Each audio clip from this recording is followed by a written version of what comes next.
let's chill. Ain't gonna settle down. I don't wanna do. Just me and you. Scuddy. Ladies and gentlemen, we're live. We're back live with another one. I just wanted to do the precursor before I do the big dog live. Like that one was that was the appetizer. Now let's get into the full course fucking meal. This is the full course meal right here. Because Hassan Campbell went live, right? He went live tonight, right? Did like a 5-hour live. He went crazy. You know what I'm saying? But this is a dude that I keep telling you suffers from delusions of grandeur, you know? And I don't know what it is. I don't know what in his mind he felt that doing that 5-hour, 5 hours and 57-minute live, right? And 45 seconds, right? What made him do that live that long? You know? What made him do that live that long? Talking about people playing with the numbers, putting the Cash App out there, begging people for money on some Umar Johnson shit, showing his garden the whole show, jumping in his car. Like, literally, I must be got you press, homie. That'll make you go to the Chinese restaurant, jump in the vehicle, you know what I'm saying? Going outside. What made you do that? What made you do that? What made you go outside? You say you don't care about outside. You a family man and you about your kids and all that. But let me just tell y'all, right? Son said I'll be 49 years old, right? It's a man that's going through a midlife crisis, ladies and gentlemen. He don't know what he wants to be. He don't know if he wants to be a gangster. He don't know if he wants to be the so-called revolutionary, like he like to say, or the tribal leader, right? Because he loves to say, I'm a tribal leader, right? But what people need to realize is this, right?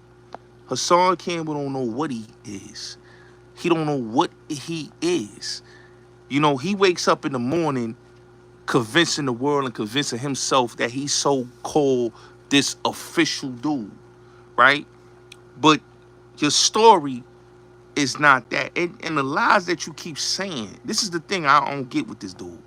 Why you keep saying you bought me liquor? Do you really want me to blow up who you gave money to and who was drinking the liquor, bruh? You didn't buy me no liquor. All right? This is what people need to stop. That's when I know that people live in a world of delusions. You didn't buy me no liquor. I came there before you, Hassan. Let's just get this clear. I was there, like, I was supposed to meet Hassan on Cortland Avenue. Me and my cousin. He said, nah, you know, go to the club. We went to the club. Purple Flower Peace. We went to the club. We was sitting in the club from when we got there. We left Brooklyn. We got there around, let me see. So, I left Queens around 9:30, right? I had at least I didn't even have 300. Let me stop that. I had $400 on me, right? $400. And I paid for me and my cousin to come in the spot, which was $60 at the door. I paid $80 for me and my cousin to come in the spot. Let's get that clear, right? This dude goes on there and say you didn't have any money, bruh. You gave money to your man Swelly, right? His peoples, and your man Checkmate. Tell the whole truth, brother. You ain't give me no money. I had money. We was in there drinking before you came there. Shout out to Unique Mecca Audio. I was there even before Unique got there, right? The lies that dudes be telling it's so sad that this dude said, "Oh yeah, I bought a nigga to take." Nigga, I was already sitting in the VIP section before you came there, bro. You called, we went to the door, we saw you, boom, that's it. But as far as you talking about, oh, I bought niggas a section, you ain't buy me no section, nigga. We already was in the section, nigga. In the back, VIP, sitting there, chilling, drinking. You know what I'm saying? So for son to lie and say, yo, niggas was broke and you bought nigga, you ain't buy nigga shit. It's a motherfucking lie. Like, that's a whole lie. Like, you sat there and said you bought me and my cousin drinks and you didn't buy nobody nothing, bro. You offered niggas the drinks. My cousin took the drinks. You know what I'm saying? You offered niggas drinks. Niggas drinking on the drinks. But don't sit there and say, oh, you bought niggas. You didn't buy nobody no drinks, bro. I went to the bar. I bought my own drinks. I bought my cousin a drink. You understand what I'm saying? Like, ain't nobody bought nobody no drinks, nigga. Hey, I didn't understand why son even said some asinine, dumb, lying ass shit. You know what I'm saying? To say that you know you lying, bro. You cracked out, I know what you did. You cracked out the 10 stacks. You had 10 stacks, 10 G's in your pocket. You cracked it out trying to impress. You was showing off in front of the chick. That was the bartender chick. You showed off. You had your side. Like, dog, I could blow you up. Don't make me blow you up. Don't make me blow you up, Hassan. Matter of fact, let me keep the conversation going.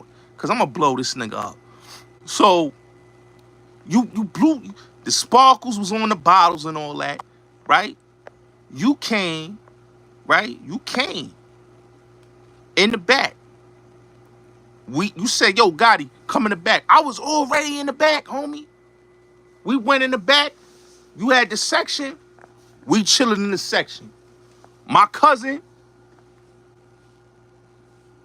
you offered niggas drinks. I only had one of the drinks. I didn't even drink all of the drinks. That's the thing that the nigga don't understand. Like, nigga, I only had one, and that was the Patron. I don't fuck with Henny, nigga. You know what I'm saying? So, son just lied. You gave, and this is the funny part about this whole thing. You cracked out the 10 stacks. You gave Swelly 1,000. You gave Checkmate 1,000. That's what you did, Hassan. You a bum. Calling me a bum, nigga. You was the bum, nigga. You was a bum with money. Showing off, trying to impress. You was trying to impress niggas, and niggas wasn't trying to see all that. You oppressing niggas. Like, niggas is good. We came in, we showed love. You know what I'm saying? But for you to come online and lie like you did, bro, that's some ill shit that you was a liar, bro. Just like you sat there and say, oh, I was going to buy Gotti a car. He didn't buy no car for me, bro. Stop it. If he bought me a car, right? And I want people to understand this. He was going to buy me a car, bro. Me and my cousin would have went up there to Westchester County, picked up the car, and he would have been driving me around in it. You didn't buy no car for nobody. Stop it, bro. You a liar. You pulled out the 10 stacks. You gave Swelly 1,000. You gave Checkmate 1,000. All that lying about you bought me drinks and niggas ain't had money, that's a fucking lie, nigga. I left the crib with money, nigga. I left the crib, nigga. How you think I got to the Bronx, nigga? Like, I'm not no broke nigga. I ain't never been a broke nigga. So when Hassan keep saying that broke, like, what broke, dog? Like, that's you. You online lying, and it's sad, bro. Like, you gotta continue to keep lying, bro. Cause what I said was the truth. You had this so much issues with Jim Jones. Bro, Jim Jones was in the park. Why did you not confront Jim Jones? If you felt like Jim Jones is what you say he is, and you feel this way, dog, stop with all the excuses, bro. It's either you standing for something or just shut the fuck up, bro. And that's what I said. Because all you do, Hassan, is you prove that you don't stand for nothing. You fall for anything. You were the same man, right? That said, I quote, this is back in 2018, 2019. You told your supporters, right?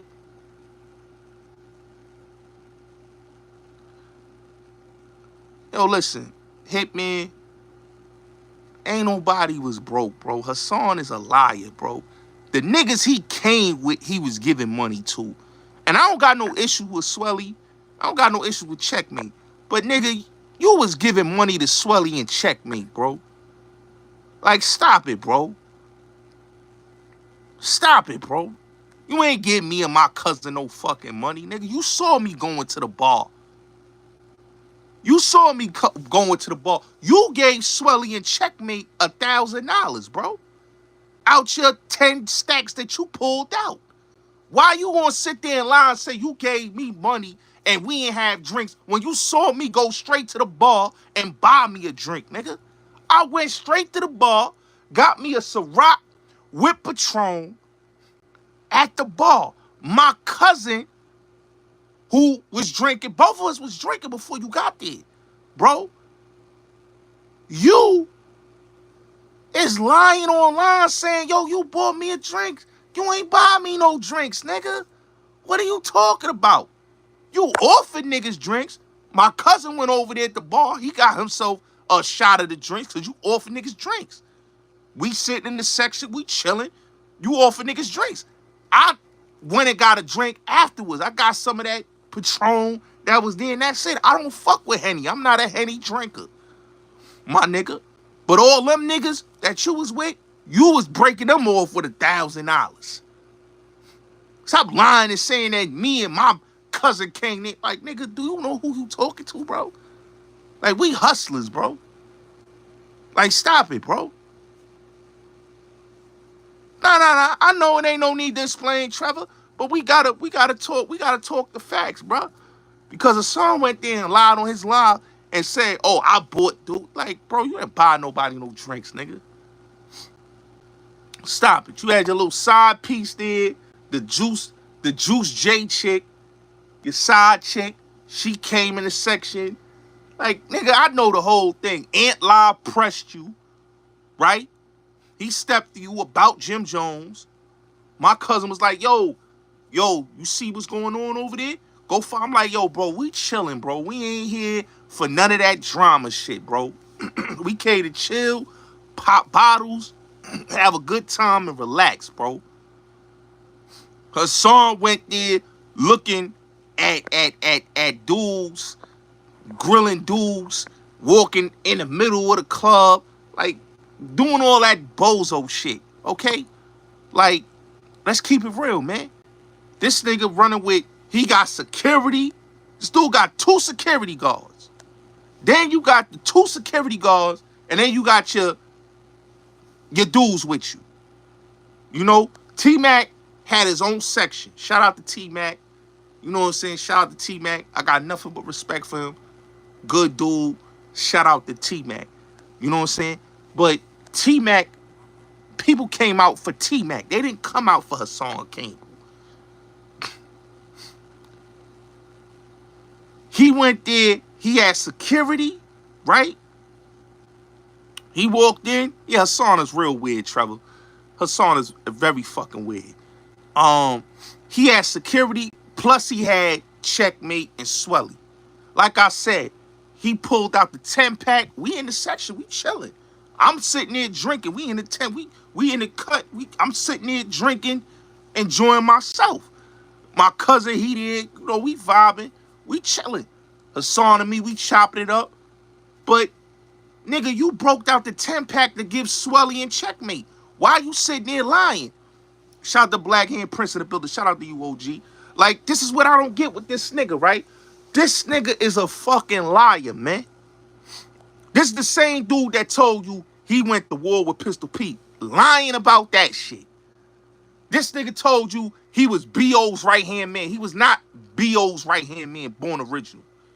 I could put money on it, nigga. I could bring niggas that Hassan don't even talk about on my platform that ran with B.O.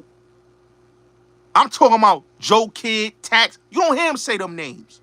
But B.O.'s his brother. You hear him talk about Joe Kid, Tax, T-Love, Sugar Ray, Showbit. Like, these are the people that ran with B.O. But he keep using this man's name as a cosign of the streets. You is paying people, and that's all you do, Hassan. You pay people. You pay people. Niggas don't know you in the Bronx. You pay people. You upset because I cut ties from you. Dog, I cut ties because the last conversation I had with Hassan Campbell rubbed me the wrong way, man. You know the last conversation me and him had? The last conversation me and Hassan Campbell had, he was telling me about how his channel got demonetized. And me and Hassan was good. We was good money. We talked every day. I talk with that nigga every day, right? What I didn't like, what the nigga wanted, was me to go at the Hip Hop Museum and talk about Fat Joe. Because Fat Joe ain't supporting him. And talk about how he was an underage kid on the Midnight Marauders cover. And that's a fucking lie. That's a fucking lie. He wasn't an underage kid on the Midnight Marauders cover. Him and Chi Ali is the same age. Chi Ali and Hassan is the same age. They both born in 76. Okay? Hassan Campbell got on that cover through his man F. That's who got him on the cover. Who knew Chris Lighty, who ran with Chris Lighty, and put him on the cover. Right? Hassan was nothing but a doja and a fucking a crash test dummy to these niggas. He got a little money. Cause he never had money. He get in a position because, come on, bro. He got a little money. So he paying niggas to co-sign his story. So he gonna give money to B-Mo. He gonna give money to B.O. Not B.O. T-Mac. He gonna give money to dudes because he want niggas to co-sign this Fugazi story. And then he'll tell you, I don't got nothing to prove to the streets. But then he'll walk and say, yeah, I'm outside. You see me, I'm Poppy, nigga. You see me outside with the shooters. Come outside with the shooters. That's why I said, dude be sending mixed messages online. You can't say, come outside with the shooters, and then you trying to say, like, you that. Like, come on, bro. You ain't nobody in Bronx River, my dude. Xavier Williams said what he said on the phone.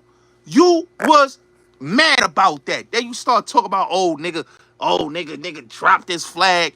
You try to talk greasy about son because he said what he said. He said, I ain't gonna say nothing good and I ain't gonna say nothing bad. What I'm gonna say is, smash the like button. What I'm gonna say is that he's from my projects. See, the problem with you, Hassan, is that you don't know where you stand. 1 minute, you wake up in the morning, you say, oh, I gotta better the community. You know, the next minute you talking about, oh, I love white people.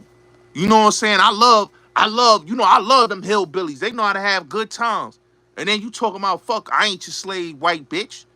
That's what I be trying to say. Like, yo, this dude has a complex that he goes through every minute. He goes through a midlife crisis. That he wake up every morning looking for a new character and a new identity. And the sad part is that, dog, you don't stand on anything you talking about. Because if you did, you would have did everything you say you did, homie. You a cartoon character. That's all you is. You a cartoon character. People be asking me, yo, why you got issues with her song? I'm like, yo, my nigga, I don't have issues with her song. Hassan Campbell has issues with himself. He's a fucking hypocrite. That's his issues. He have issues with himself that he's a fucking animated hypocrite. Okay? He wonders why people don't rock with him.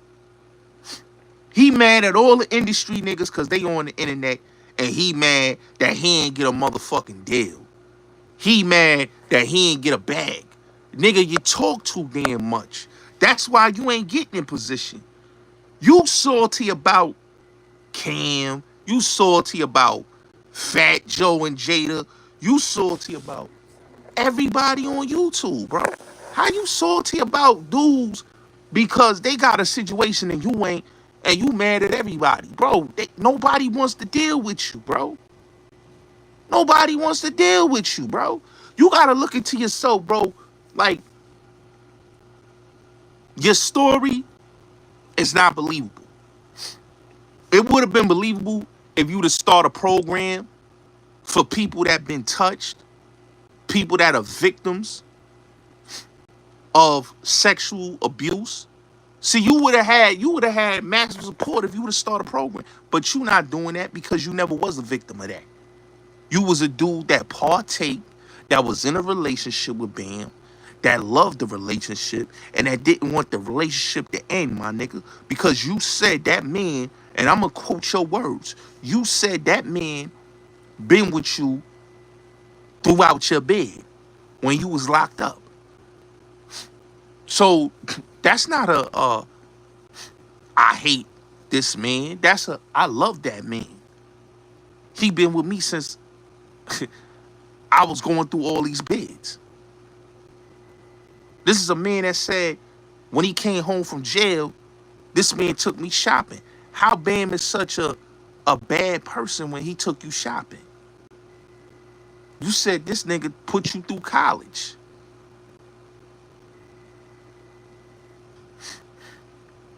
You said he put you through college. You said he was a father figure, whatever you want to say he was.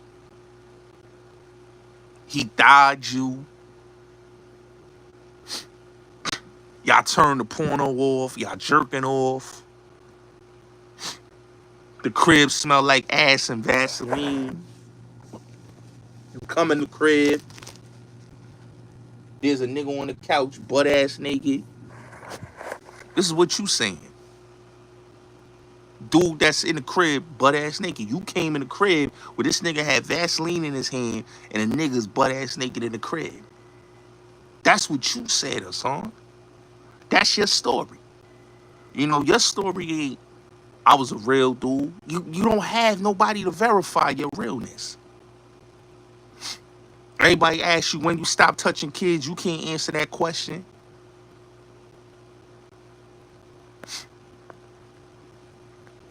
The baby oil, you lifting weights and dude putting baby oil on you.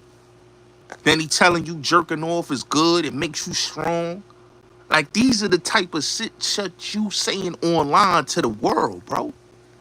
And when people hear your story and people, they just can't, they scratch their head and try to figure out, like, what type of man at his age is saying these things.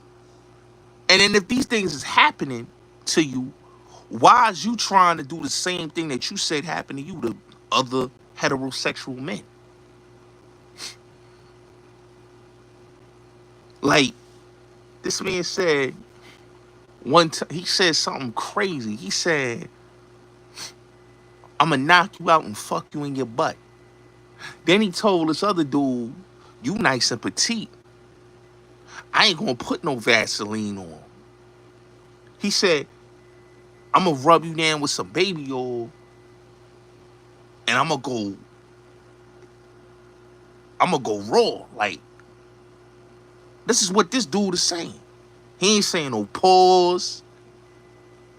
He ain't saying none of that.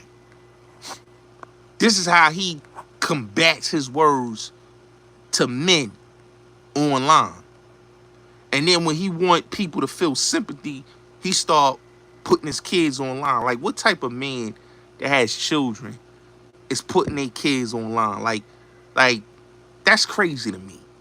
Like, you putting your kid, you using your kids as bait so people could feel bad for you. Like, that's messed up, bro.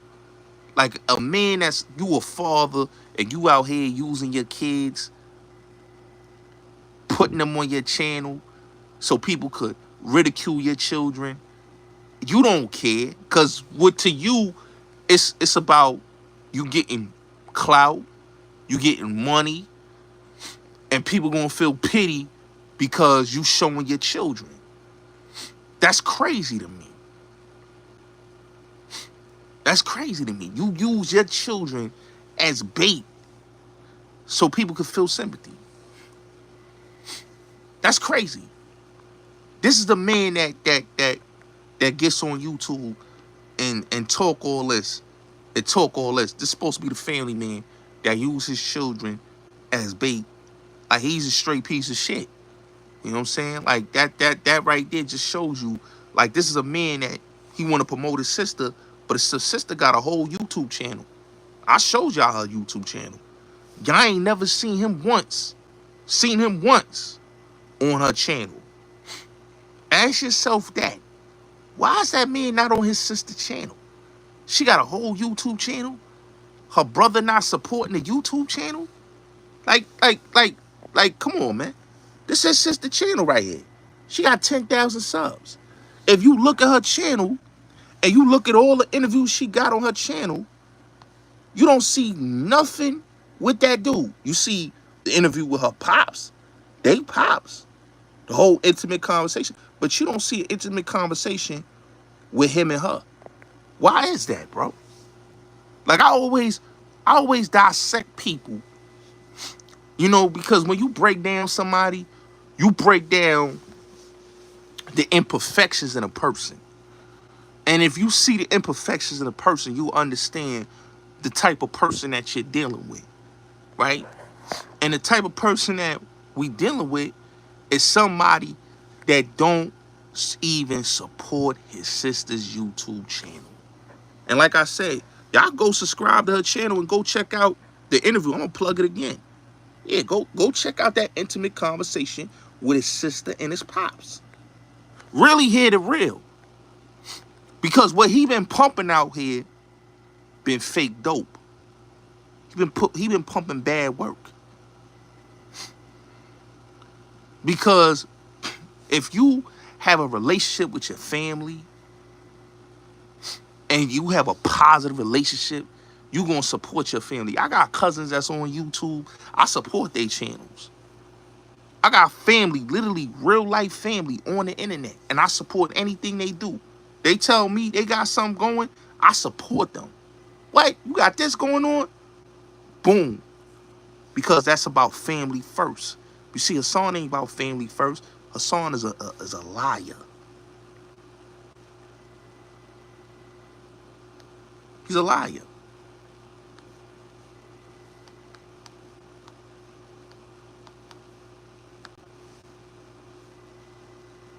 He's a liar. You got a whole family member that have a YouTube channel and you not promoting them? That's crazy. You know?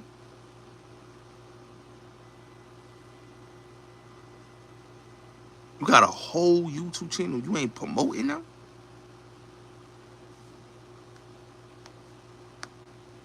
That's crazy. You know, but you gotta remember, this man cursed out his moms, violated his moms online, said how his moms was a drunk. That's what he's saying out his mouth. He just violated his moms. Said he wanted to slap his moms and like all type of stuff this dude said online. And you gotta really rationale what type of individual is this. This is a dude that I tell y'all have an identity crisis. This is a dude that basically will do anything for views. Let's really take a real look at this, right? This is a dude that had a whole. Y'all never asked this dude what happened to that case with the gun. What happened to that case where you was standing in front of your house with the so-called gun with the ladder on it, and all those police came? What happened to that? Right? You want to know what happened to that? That wasn't a real gun. That was a BB gun. That's the same BB gun that he used when he went to Bronx River.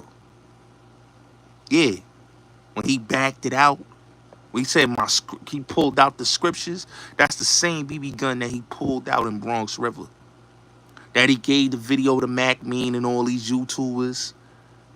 Yeah, they put it out there because, like I told you, they all be setting up plays. These dudes is grifters, man. That's why when you ask me, yo, Gotti, why you don't like none of these dudes? You know why I don't like none of these dudes? Because they lower themselves that low that they will stage a fake beef. That's when I lost respect for Hassan Campbell. And what made me really rub me the wrong way with him was when I was on his live, it was back in 2022, he brought 050 China Brim, 10 Toes Down, right? Sonetta. He brought these people on his live. Now, these people was dragging the shit out of him, dragging him for filth, talking about his mother, talking about his family, talking about his kids. They dragged him, called him all type of names. And he sat up there and was laughing and joking with these dudes, right? Same thing with Zip. Like, I was on the phone with him. He said, yo, that nigga Zip be going at me. Yo, Gotti, man, you see this nigga be going, talking greasy about me, yo. I'm saying, yo, bro, if you feel he hating on you, Hassan, he hating on you. He said, yeah, man, I think that dude hating on me, right? He don't like this dude, Zip. You know what I'm saying? He don't like him. Because he felt like dude was disrespecting him when he got mad when the dude, shout out to Dupreme, wherever you at, when Dupreme checked Zip, he felt like Zip was out of pocket for disrespecting him. Now, when me and Hassan falls out, who he goes and run to? He goes to get this dude Zip, and they go on this dude behind the bar. I don't fuck with that dude, but they go on that dude channel, right? They go on that dude channel who instigated when I told him that I'm not doing no argument, dude. I'm just going my own way. Salute to him. I'll still support his platform, but I'm going my own way. He goes, and this dude goes on there and drag me for filth with Zip with the Drip. The same dude that he said he don't fuck with, the same dude that he said that's hating on him, that's jealous of him, he's on the platform with this guy. You see what I'm saying? So that's why I said, yo, these dudes is fugazi on YouTube. That they don't stand for nothing, they fall for anything.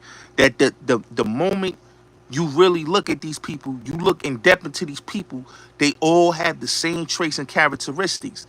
There's nothing different with these people. They stage fake beefs. They don't really have drama with each other. They talk to each other on the phone every day, and they plot on how to keep themselves alive in the algorithm. Let's fake beef to stay alive on YouTube. 10 Toes Down, like him and 10 Toes Down talk all the time. But people thought they was really beefing.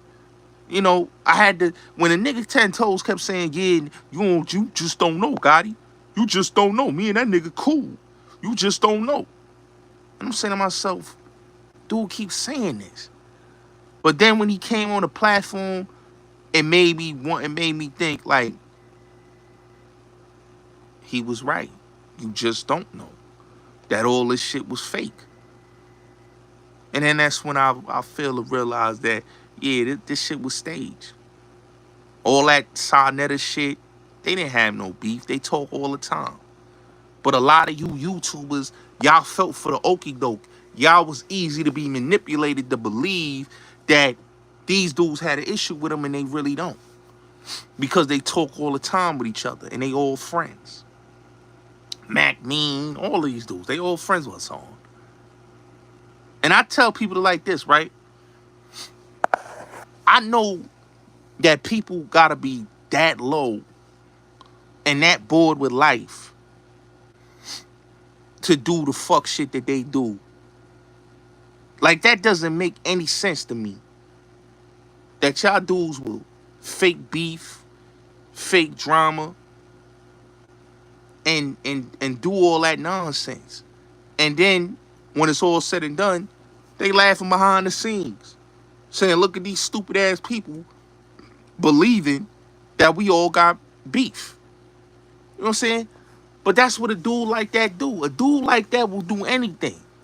When you could stage beef, when you could stage a fake shooting, when you could stage the police coming to your crib and basically you got a BB gun, not a real gun in your hand. When you could stage this shit for clout, you a different type of individual in my book. You really a different type of individual. You are more of a Manchurian candidate than as a person that has any type of moral compass. You don't deal with moral compass. You don't deal with anything. Your life is really on cruise control. Your life is really a movie. So when people stage all this shit, like the perfect example, right? Hassan went on Vlad TV, right? And he went on No Jumper, right? The reason why he was on Vlad and No Jumper was because of what he put out there, that he got shot in his projects. What people don't know, he didn't get shot. His man Checkmate shot him with the BB gun to make it look like he got shot with real bullets. He ain't never got shot with no bullets. A nigga that gets shot is not holding up a ballistic bag. Nigga that got shot, the police is taking that for evidence. And they investigating. See, what people don't understand is, this is what these dudes do when they feel like their momentum is going down. His momentum went down. He said, yo, I'm gonna fake it till you make it. That's the fake it till you make it mentality. Staging to literally be a person of a certain age, to stage a fake shooting. That just shows you, like, the mentality of people, bro. That's on the internet, bro. Like, you that desperate for clout in your late 40s, almost 50s, doing stupid shit like that? Like, that's not what a grown man in their late 40s is doing, staging. When people is really getting shot out here and you staging dudes to fake shoot you for clout. Like, that's crazy to me, man. It's really crazy to me. You know what I'm saying? And him doing that was basically him being desperate to get on Vlad.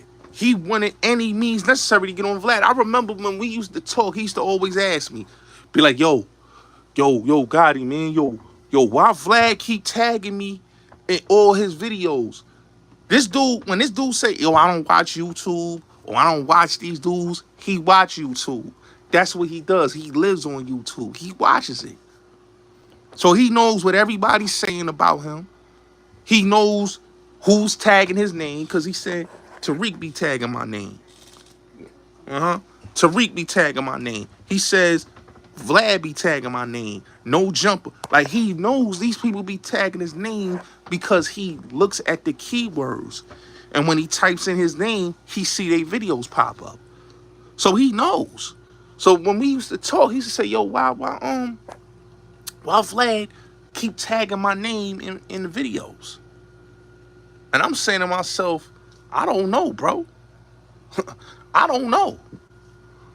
You know what I'm saying? And then eventually, Look what happened. He gets an interview. He was so hyped and delighted to be on that man platform. You understand what I'm saying? He was so hyped and delighted to be on that man platform. You know what I'm saying? When that dude said, oh, I put on, yo, Abdullah, you got to chill with all that spam in the chat, bro. Come on, you got to chill with that, man. When he said out of his own mouth on the, and this is the crazy part, right? When I really had to examine this dude, like really look at this dude and examine like what type of person and the characteristics that he had, it made me wonder, like, yo, this dude is really, he's really serial. He has a serial delusion problem, because he's really a serial delusionist type of individual. Anytime you listen to a person that comes on here that want to make you believe that he was a shooter, that he was a street dude, and when he's none of that, he's none of that. You know, his claim to fame on YouTube wasn't even talking about being a shooter or a street dude. He started talking like that when he saw the whole 6ix9ine shit. Thank you. Like, share, and subscribe. Make sure y'all smash that like button. He started seeing the 6ix9ines. He started seeing all this, and he said, yo, I'm going to get into that lane.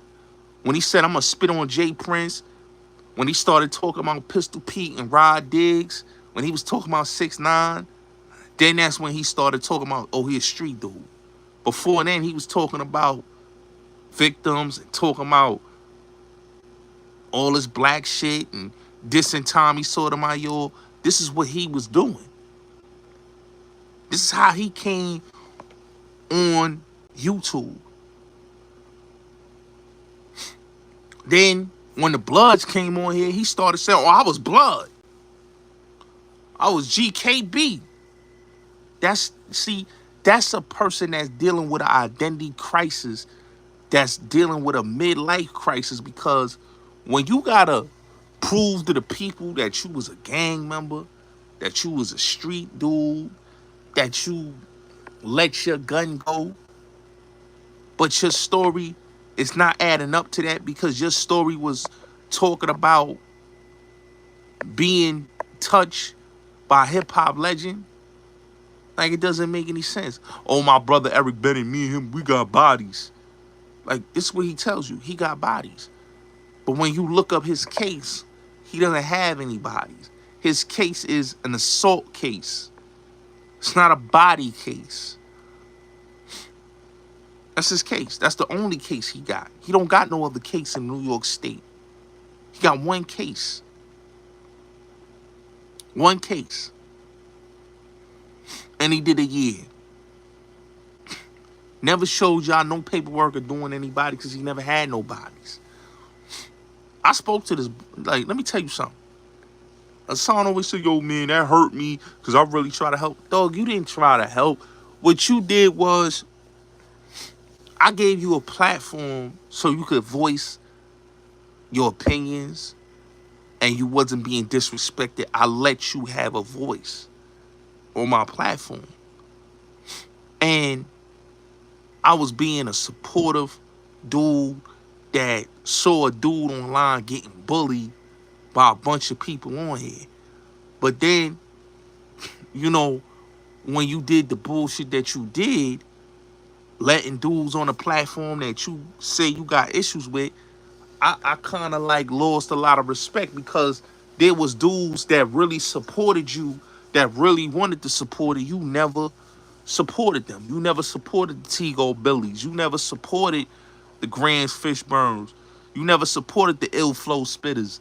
You never supported the people that really fuck with you.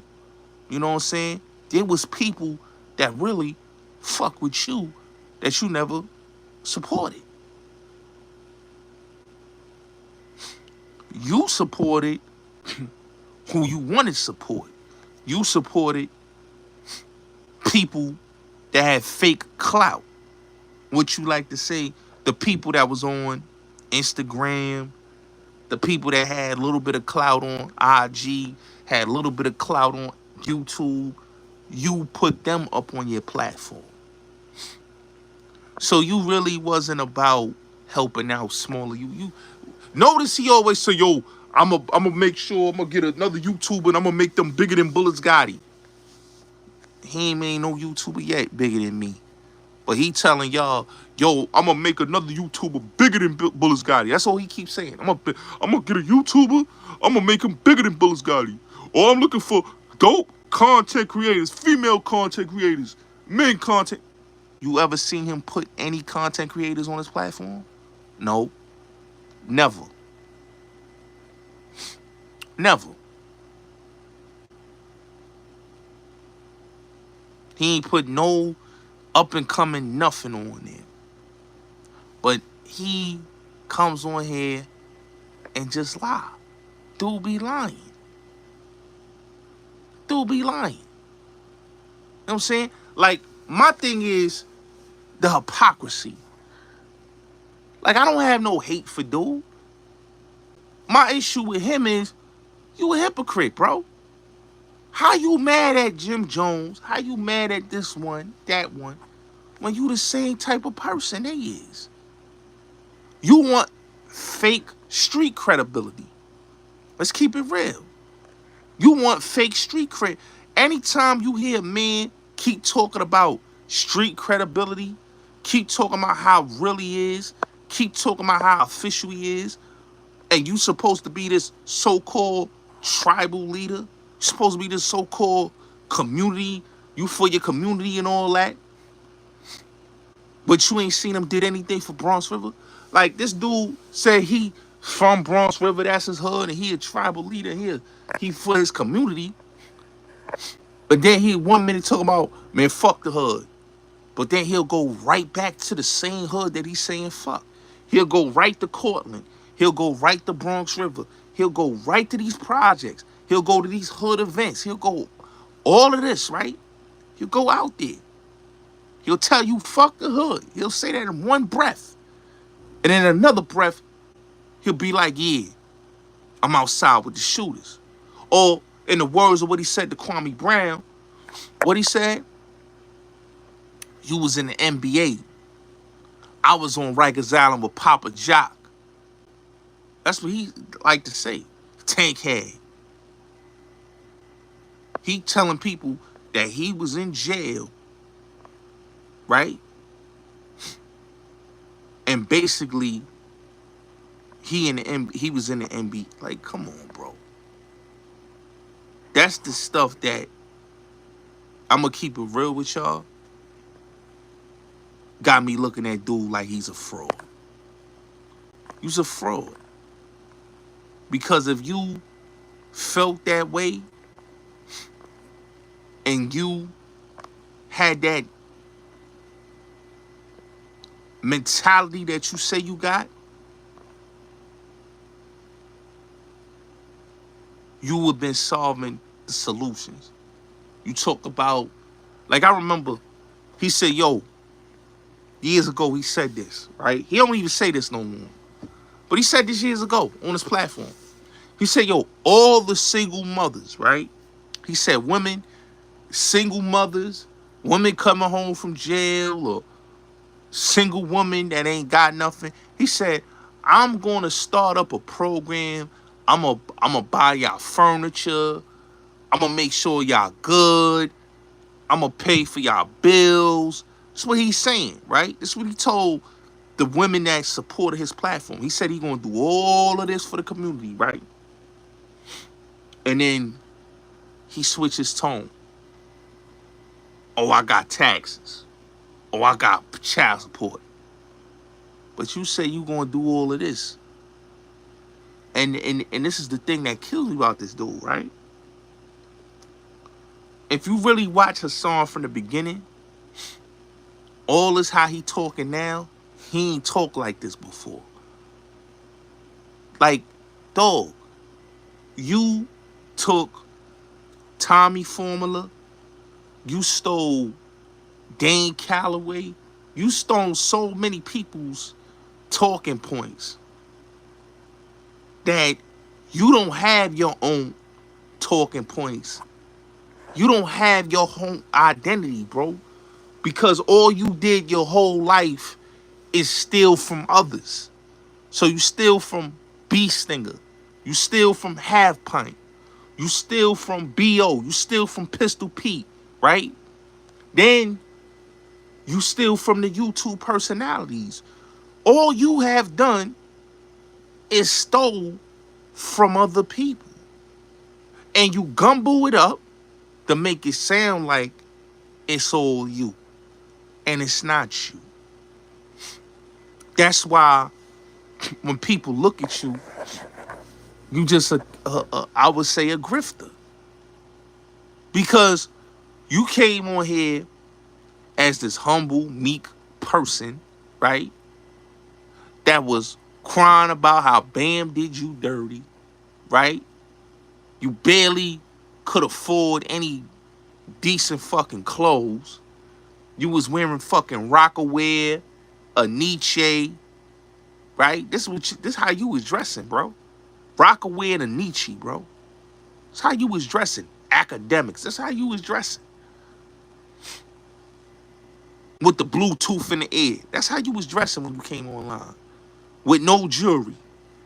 Then, when you started talking about 6ix9ine and Jim Jones and all the industry people, then you started seeing real money. When you said you gonna spit on Jay Prince, you started seeing real money.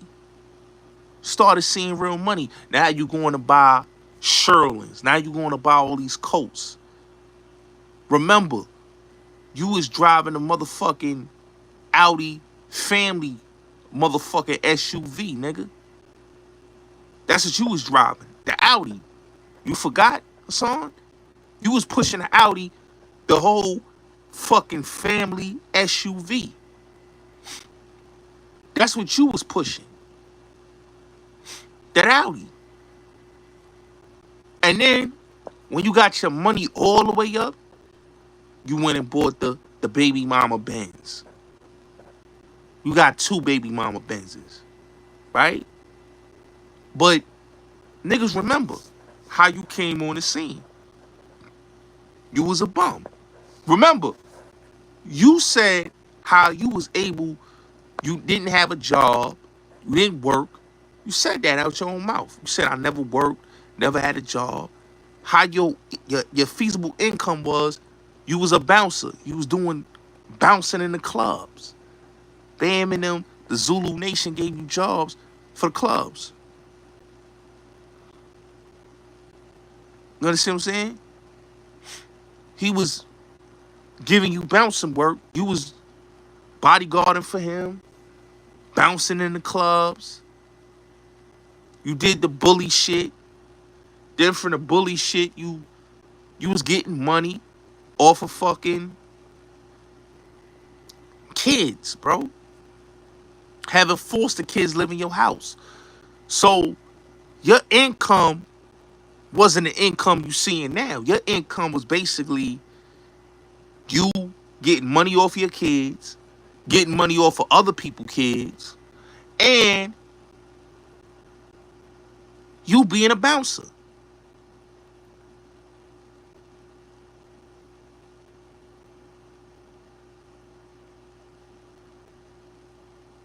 I don't have a cat. I ain't never owned a cat in my life. I got dogs. That's all I ever owned was dogs.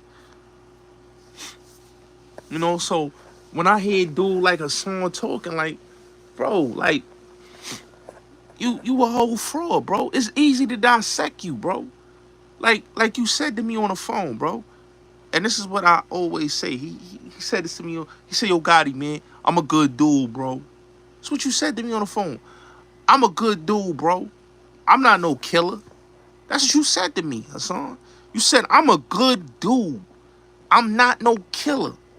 That's what you told me on the phone. You said, I'm a good dude. I'm not no killer. And I always remember that. You not no killer.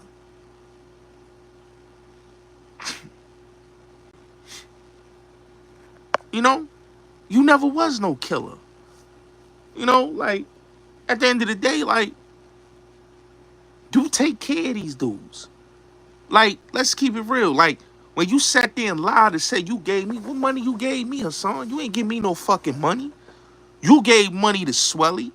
You gave money to Checkmate. What money you gave me? What drinks I couldn't afford, bro? The drinks wasn't even that much, nigga. So how I ain't afford no drinks, bro? Like, dog, I went to the bar. You kept saying, oh, the nigga ain't had. Like, dog, like you forgot. Like, I got a photographic memory that you literally cracked open the 10-pack and gave Checkmate and Swelly $1,000. Come on, man. I don't feel no way about Dirk trial, man. I just feel like that's fucked up. But the internet did that to Dirk. The internet got Dirk in the situation that he's in right now. You know? So you need to stop lying, bro. What you don't understand is, Hassan, is that you fell off. That is over for you. You thought that you was going to be on a Kevin Samuels level. Nah, definitely free him. You thought you was going to be on a Kevin Samuels level. You thought you was going to get to where Charleston White is at. The problem with you, Hassan, is that you're not entertaining. That people is just tired of hearing you.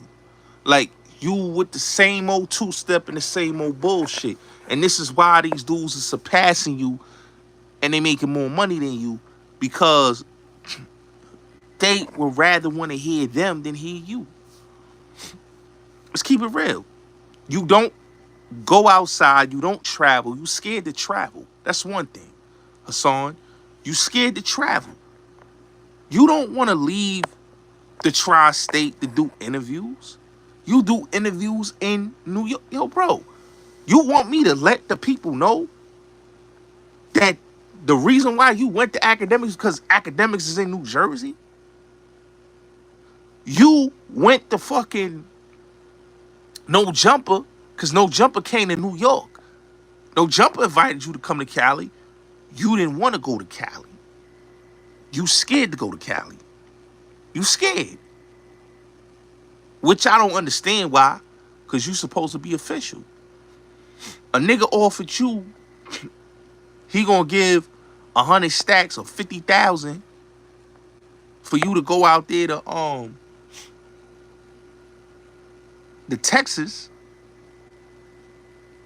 We gonna go. You talking about, yo, I need this for my team. Like, I'm not understanding that. You know what I'm saying? But I understand why, because Hassan is a scary individual. You know what I'm saying? He can't move by himself. He has to move with a bunch of people when he goes out to certain events. You know what I'm saying? So you'll never see him in Texas after he said, fuck Jay Prince. Charleston White dissed Jay Prince and he went straight to Houston. Hassan Campbell doesn't go out to Houston. See, I don't respect a dude that say certain things and then they don't stand on it. That's the difference between me and these dudes. Like, I did an interview with Billy Otto. That's the crazy part, right? Me and Billy Otto went back and forth on Clubhouse. We did a whole interview with each other. You understand what I'm saying? See, there's a difference between me and Hassan. Like, I stand on it. Now, a dude may not like what it say. He want to get it, whatever he want to get it to. It is what it is. Like, I asked Hassan, like, when I wanted to interview Hassan, shout out to my brother Q, when we wanted to bring him to Rapmatic, right? And I called him. I kept calling Hassan. I said, yo, Hassan, man, come, yo, you gonna be able to show up? He kept giving me the runaround. Oh, yo, I don't know about my homie. I don't know, yo, how the spot is, and you know, I'm trying to get my people. Like, I'm a dude that I'm not gonna have nothing happen to you on my watch. Why is you worrying about coming on an interview with me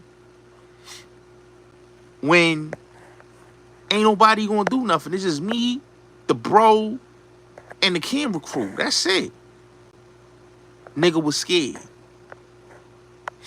So when people talk about Hassan, I say to myself, like, dude is a scary individual.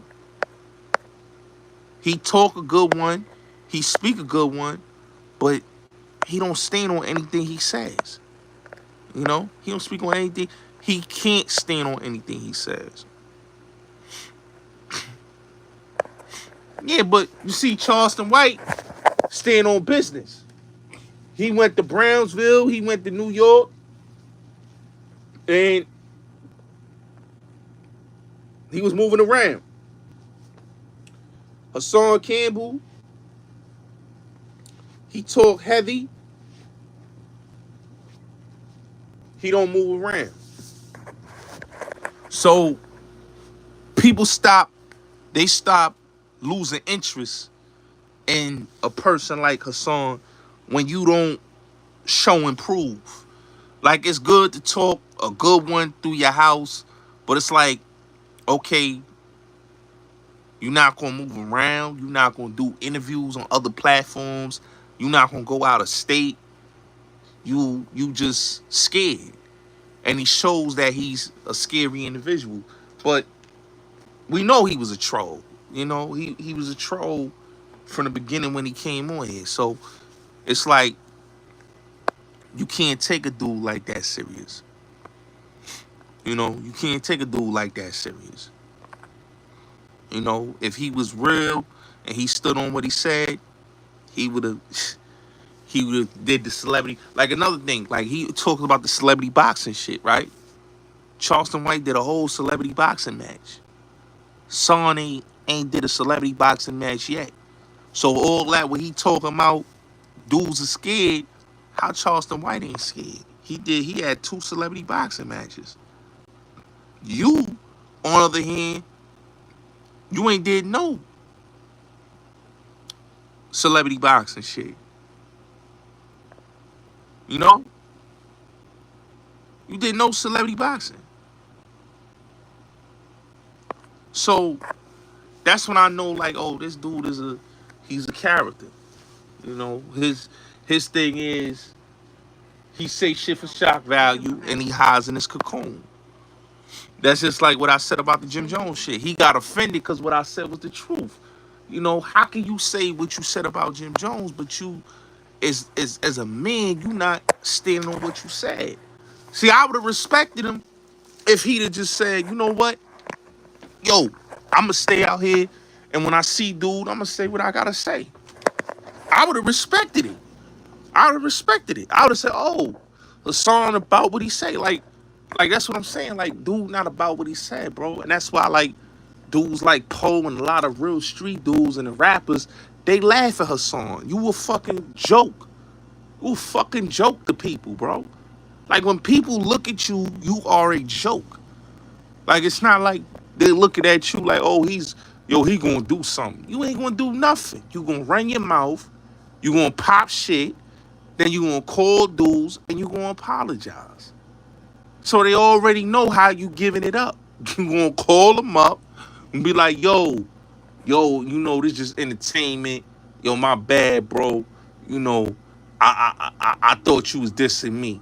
You gonna tell them all of what you want to tell them, because deep down inside, bro, you don't stand for what you saying, bro.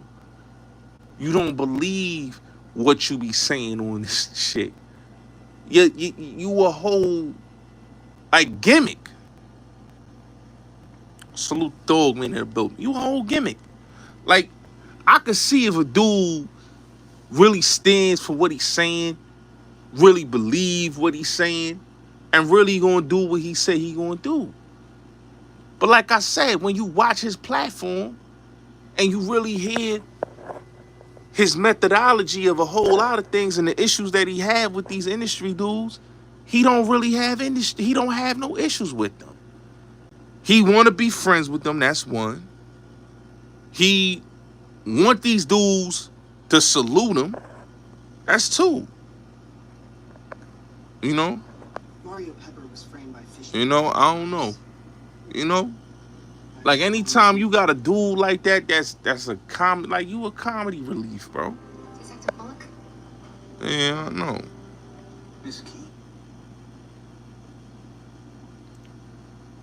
Yeah, shout out the Forest. My step pops come from Forest. Shout out to step. My moms used to work at Forest in the community center and all that. But my mom's from Patterson though. But shout out to Forest, shout out to Tenton Nash, shout out to Trinity, shout out to Forest. Much love to Forest. I got nothing but love for Forest. You know what I'm saying? Like he talk hella shit about Fat Joe, but you standing next to dudes that really be running with Fat Joe. Like T Mac is your man's. He runs with Fat Joe.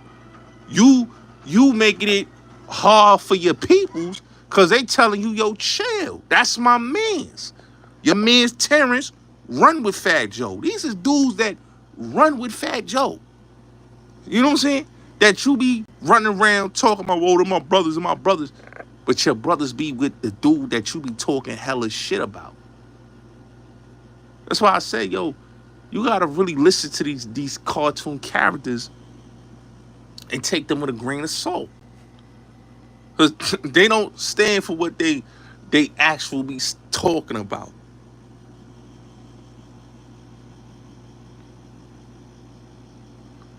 Yeah, but he don't got a real solid name in Bronx River. You know what they know him? Yo, dog, man. You know what they know Hassan Campbell for in Bronx River?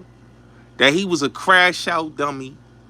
That if they needed somebody to hold the guns or they needed somebody to, they got caught with something, hold it down, he was the one that held it down.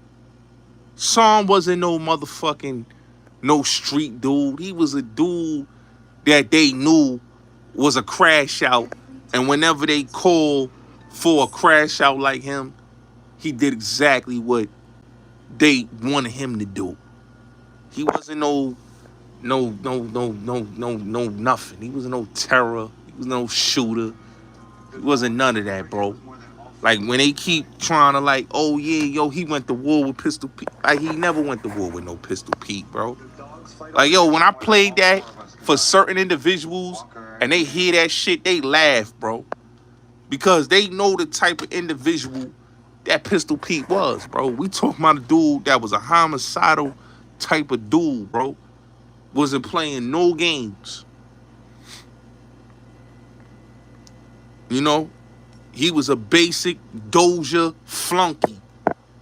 Wasn't no made sturdy nigga in the Bronx. It was young dudes in the Bronx that was really about that. But he wasn't one of them. You know what I'm saying? He wasn't on the level of a Pete. You know what I'm saying? He wasn't on the level of an Ant Live. He wasn't on the level of damn sure them niggas from Murder Unit. You know what I'm saying? Like, or the homies from the Valley. He wasn't on the level with them dudes. He was a dude that was known in the neighborhood, that was a crash out flunky, and dudes just knew they could hold it, they could have that nigga crash out, he'll do it. They get that nigga some money, he gonna crash out. That's what he was known for. But he wasn't no active killer. Like, come on, bro. Like you gotta understand the Bronx is a what people gotta realize, the Bronx is a place where your name, it's like any other borough. But the Bronx is a borough, bro, where your name is gonna live on forever. You see how dudes in the Bronx say Chicky, the Emperor, or they say Los, or they say Billy Guy, or they say Wolf. You understand what I'm saying? Or they say Pistol Pete. You know what I'm saying? Or they say Xavier Williams. Like when they say these names in the Bronx, bro, these names live on till this day. Like these dudes, Money Man, like these dudes still live on to this day. Money Man, Tone Montana, Kyle Derone. Like these is names that live on forever. Like you gonna hear these names ring off and they still gonna ring off. OG Mac. You gonna hear these names. You gonna hear Boy George names. You gonna hear these names. These are not names that's not going to still be solidified. You gonna hear Inf. You gonna hear Carlton Hines, Malik Sealy. These are names that going to live on forever. All leak. Like, it's dudes that you gonna hear that you see the pictures, you see their face, you see dudes talking about them on YouTube. They names still live on, bro. Still live on. Now, when you look at Hassan Campbell, what you know the nigga for? Being Bambada's bimbo, Eli Brim, Larry O. That's that. Like, those are names that's gonna live on forever, bro. Tankhead. You know what I'm saying? Like I said, man. Like Billy Bang from Patterson. Like, I know Billy. I met Billy Bang personally, bro. Met him personally. That nigga was in love with my moms, bro. Know that nigga personally.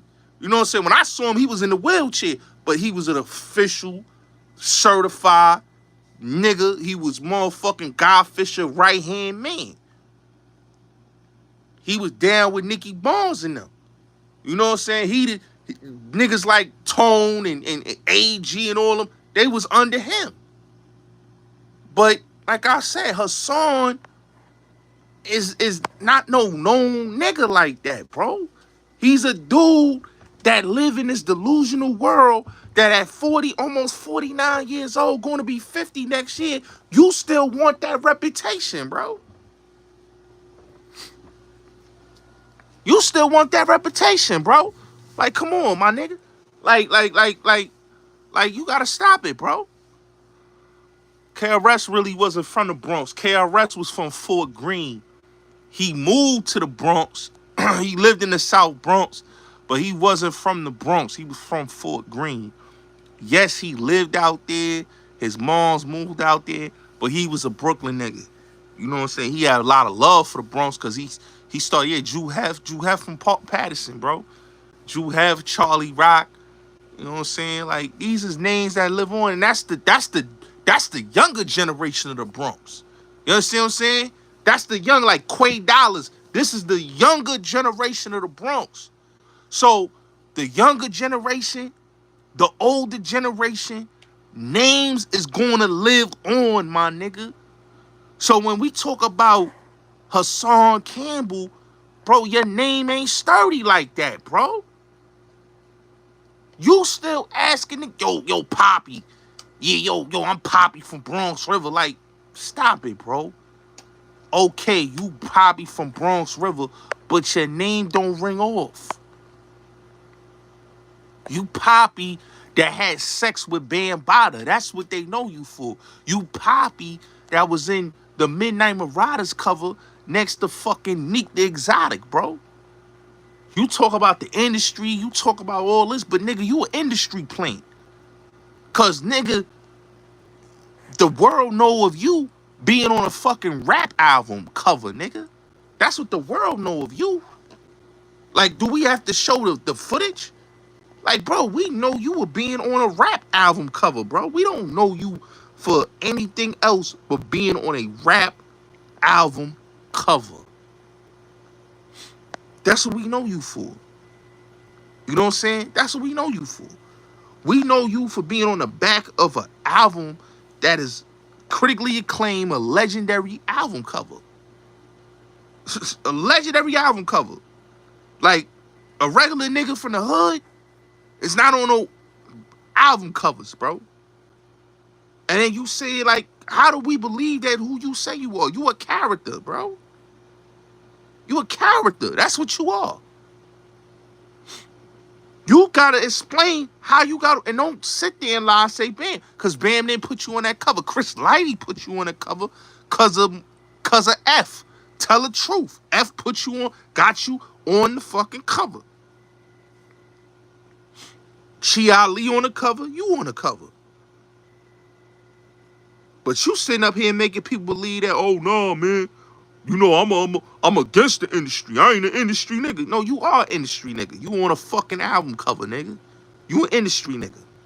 You an industry, you what they call today an industry plant. That's what you are, son. What you are. That's what you call an industry plant. A nigga that's on an album cover with Puff, Kid Capri, Red Alert. Come on, bro. You see how many? Let me show y'all this, man. That's a song right there. You see a song right there? In that middle row? It's a song right there, man. Next to Neek the Exotic, right? It's a song of Campbell. Do y'all see the people that's on this album cover? Ron G. Hold on. Ron G. Kid Capri. Grandmaster Cash. MC Search. This all hip-hop legends, bro. Puff. Come on, bro. All hip-hop legends on this cover. Chi Ali. This is Hassan Campbell on like you on a fucking album cover with legends of hip-hop. On the most legendary album, Tribe Called Quest. Real talk. Midnight Marauders. Rock and Roll Hall of Fame. Like, you on this cover. Is that a nigga that's a victim? Or that's a nigga that's an industry plant? Or that's a nigga that's a grifter? Or that's a nigga that basically is, like I said in my previous video that I did earlier, a created character? Ain't that what it is? Created character?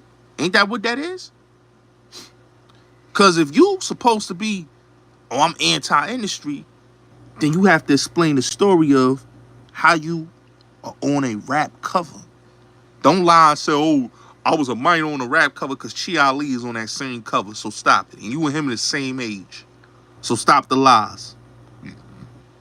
Stop the lies.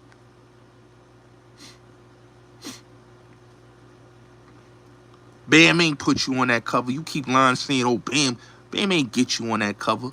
F got you on that cover, who is family to Chi Ali and Drez from Black Sheep.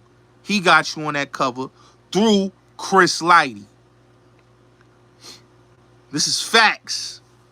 Don't lie. That's why when I told you in your live stream, you an industry plant, you know you an industry plant. You know what I'm saying?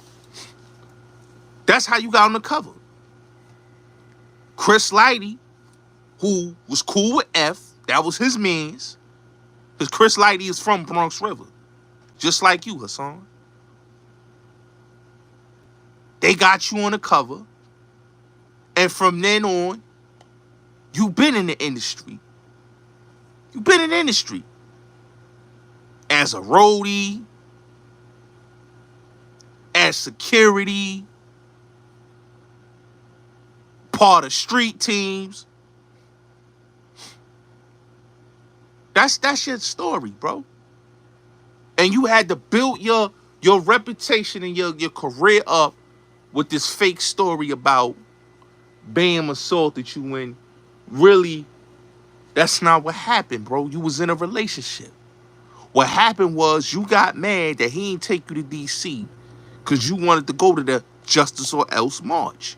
You wanted to go to DC.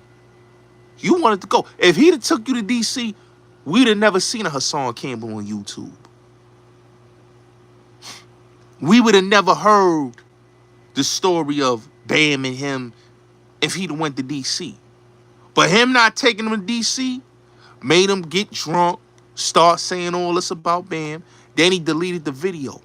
He deleted the video. Got on the phone, apologized, deleted the video.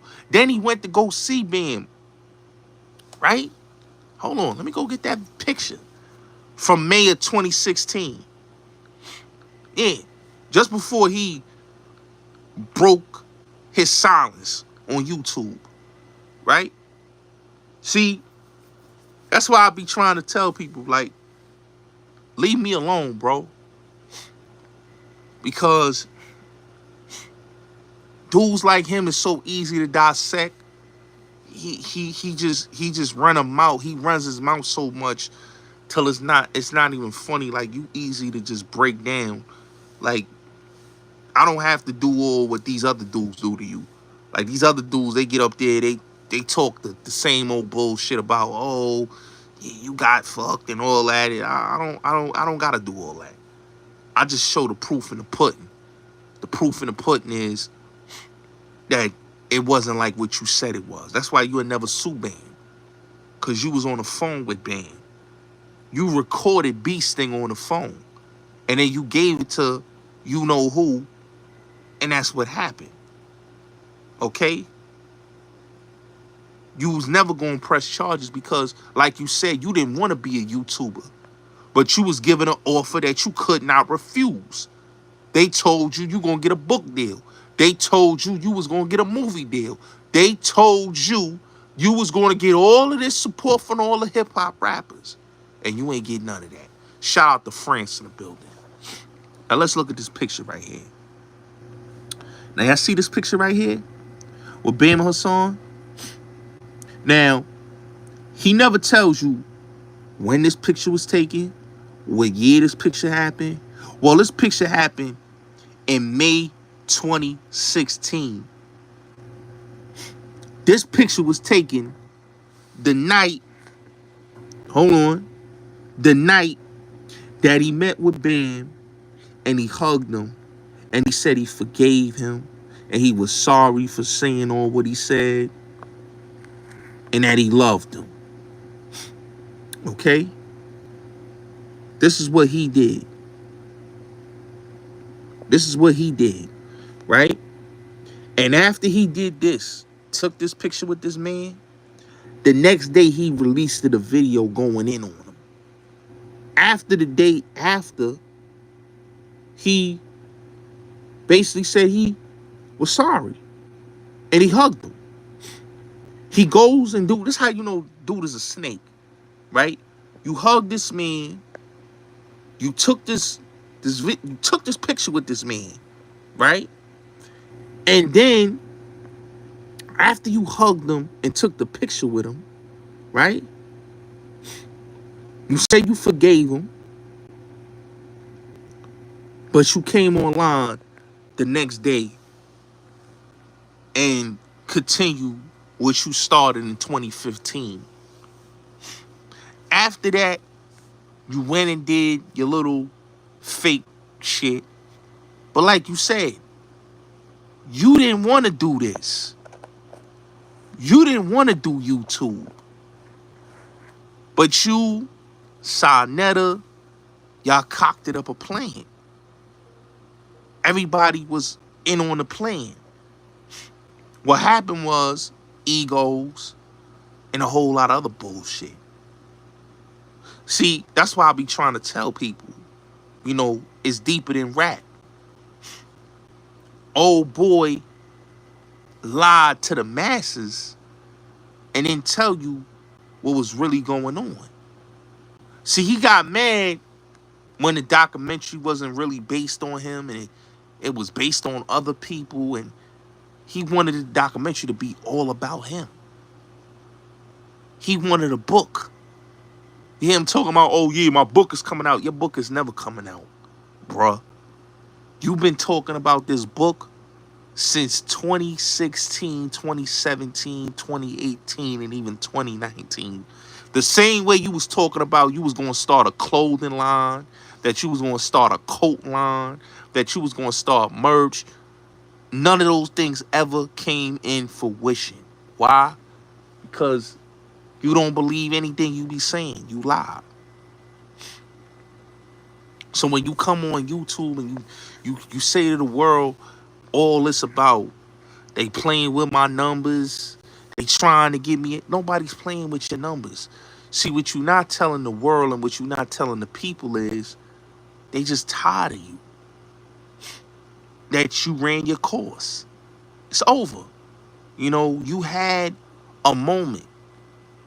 You couldn't just say to yourself, you know what? I had a moment. It's over with. You don't want to let it go. Because deep down inside of your mind, you still thinking that it could happen for you again. That you gonna be this legendary dude that had a legendary presence about themselves.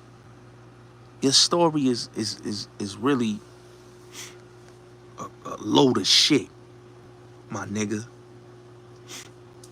I tell people this all the time, man. All you gotta do is listen to this dude, and you'll just hear the bullshit that this nigga say, and it's just ridiculous.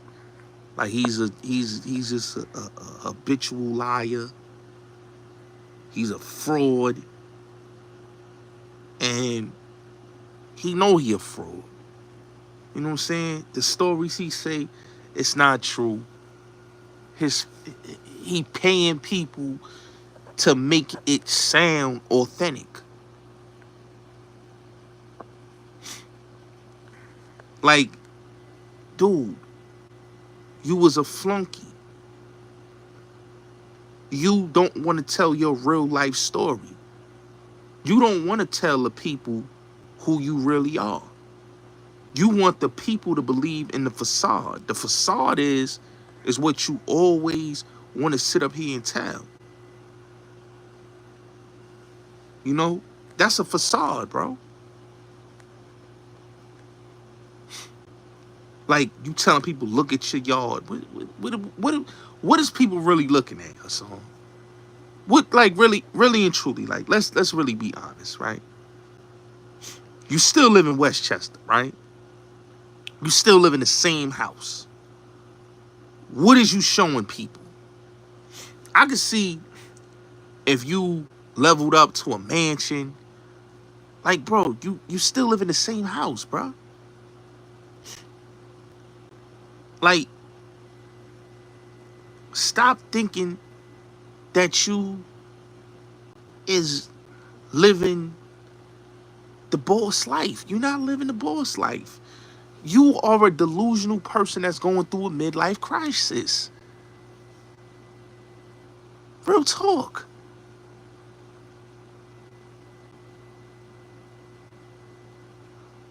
His house is not that big, bro. His house is a small house. It's a regular house. It's a regular house. Okay? It's a regular house. It's a basic ass regular house. All the money this nigga done made, you didn't buy you a mansion yet, Hassan? All these other YouTube niggas got mansions and you ain't got a mansion yet? That mean you done blew all the money. See, a nigga with money, a hustler, nigga have everything set up. He don't got a website. Let's really look at it, right? He don't got a website. He ain't trademark or copyright none of his slogans. He ain't make no type of merch. But he's talking about niggas took my slogan. Like, if Kendrick Lamar took your slogan, TDE and Kendrick Lamar owns your slogan. You don't own that shit no more. Get it through your dick skull, man. You run around saying, oh, nigga, Keith Sweat and all these niggas. Like, you took Keith Sweat's song. You don't own something ain't right. Like, you have not come up with anything original. And if you did have things original, you still ain't did nothing the proper business acumen to go do what you had to do. You telling people go to your Patreon, people not even going to your Patreon. Like if I show y'all Hassan's Patreon, how many people is on his Patreon, it's like, come on, bro. Like, really? Like, that shows you nobody supports. When I played the audio with him and Wack, bro, that was the best shit he ever happened to for him, bro. That was his biggest break right there. Me playing that audio in Clubhouse. And then having J-Rock, Nipsey Mans come up there and speak on the audio. Me having all these other platforms like World Star Hip Hop and everybody reposting that room. That was the best publicity Hassan Campbell ever got in his life. Was that audio. They didn't watch his Patreon for that. They came to my clubhouse room and heard that. That helped him. This nigga told me I made $1 million. You didn't make $1 million on YouTube. Hassan made $10,000 to $50,000 on YouTube. You didn't make $1 million on YouTube. And you not even making 10 to 50,000 no more on YouTube. Because the content is not doing what it was doing before. Like, what people got to realize is this, right? 600,000 views. Like, let me give you a better number.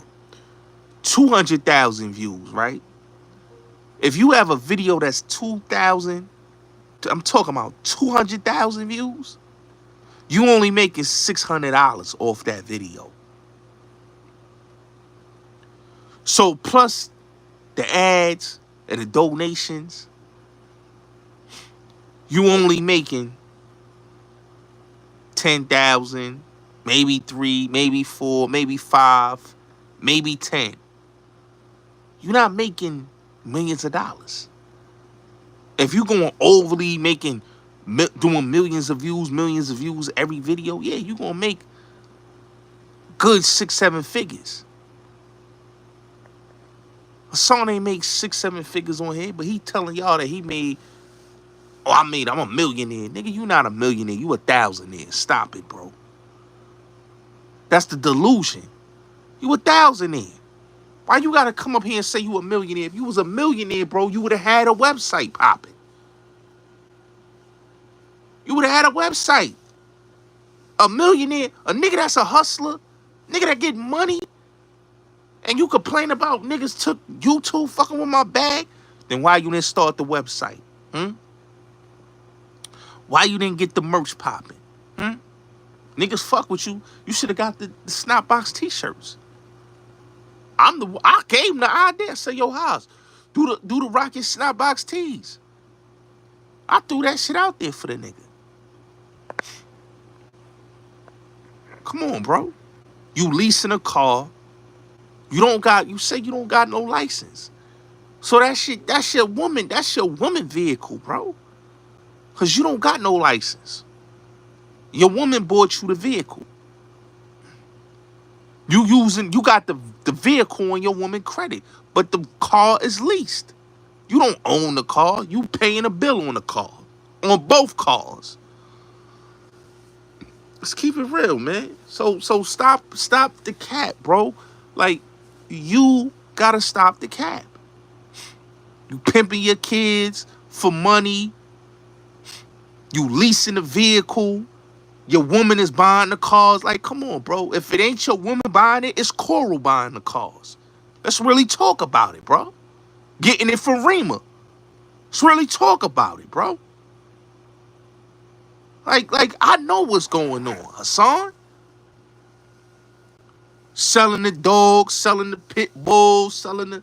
Like, come on, bro. You don't got the bullies no more. What happened to the bullies? You sold the bullies?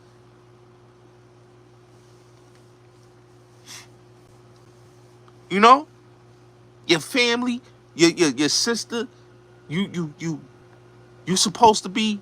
Your sister is a big pastor, mega church.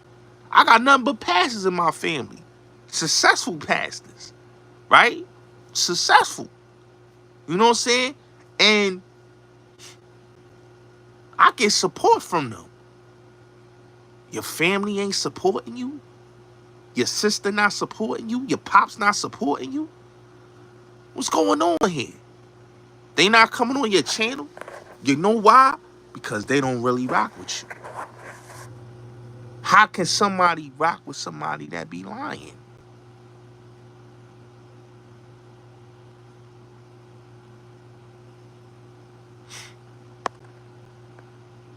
Come on, bro. Let's keep it real. Coral buying you the cars. We know who buying you the cars. It's Coral, nigga. She buy you the vehicles. Tell the truth. If it ain't her, it's your woman. And we know it ain't Lily, because that's your girlfriend. So who is it? Is it Coral? or is the woman you living with, that you got them kids with. You know what I'm saying? You only got one child with Lily. Let's really talk about it, brother. You know? But Coral was the one buying you the cars. I think it's Coral, man, buying you the Benz, bro. She bought you both of the Benzes. Cause like you said, Hassan, you don't have a license. So how you getting a car? Nigga, I done been to the dealership multiple times. The first thing they ask you is for a license, bro. You can't get a car if you ain't got ID, you ain't got a license. Shout out to Iron Mike. That's a legend in Bronx River. You know what I mean? My mom's ex-boyfriend used to run with Iron Mike. Iron Mike is official. You know what I'm saying? Iron Mike used to work at, what the fuck was that club? He used to be a bouncer at that club. The dude Wise used to own the club.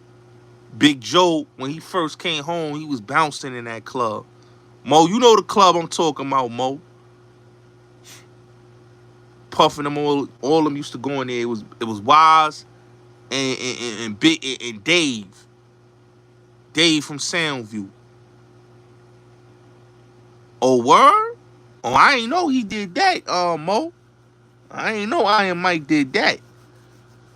I ain't know he did that. I know Iron Mike was a known goon in Bronx River. But I ain't know he did that, though. You know what I'm saying? He was a known goon in Bronx River. You know what I'm saying? Chris Lighty. You know what I'm saying? Chris Lighty, you know. He used to be with Chris Lighty and them a lot. And Dave. Oh, I ain't know that was his daughter. I ain't know that was his daughter. Small world. I ain't know that. I ain't know that. I used to... But, yeah, she bought that nigga... She buying that nigga the cars, bro. Coral, like... We know she buying the nigga the cars. Like, that nigga could sit there and lie all he want, nigga. We know who buying you them cars, nigga. Hassan. We know Coral is buying you them cars. We know that. All right? We know she the one getting you the Benz. We know all of that, bro. We know. You know what I'm saying? Reason why she can't come on your channel, cause her nigga don't like you, nigga. She got a nigga, and her nigga don't like you. You expose your hand. We know what it was, bro. Alright? And her nigga done checked her. And she staying up them cameras with you. You think we don't know, homie? We know. We know. Hassan. We know. We know, bro. But she buying you the cars, nigga. You know what I'm saying? You getting them cars off her credit, nigga. We know what it is. We know what it is, bro. Like, come on, bro. You was getting that money to check off of them kids, bro. Like, let's stop it, bro. You ain't no get money boss, nigga. Like, you ain't never... Like, I could tell, like, a dude that got money, bro, would never have to be begging niggas to donate or hit the Patreon. Like, you supposed to be a made six-figure nigga. You say you a six-figure, seven-figure nigga. You supposed to be straight up got your business in order. Website supposed to be popping. Everything's supposed to be popping. Podcast. You supposed to have a podcast. You supposed to have a studio. And come on, bro. Yeah, man, he was happy to see Eric Adams, man. You know, he talked all that about Eric Adams. He was happy to see them, man. Yeah, they using them. Like, you gotta look, Mo. A lot of them dudes that's on Hassan platform, them street dudes, they using Hassan for his platform because he got 497,000 subscribers. But he been had 400,000 subscribers since 2021. You understand what I'm saying? He been at 400,000 subscribers since 2021.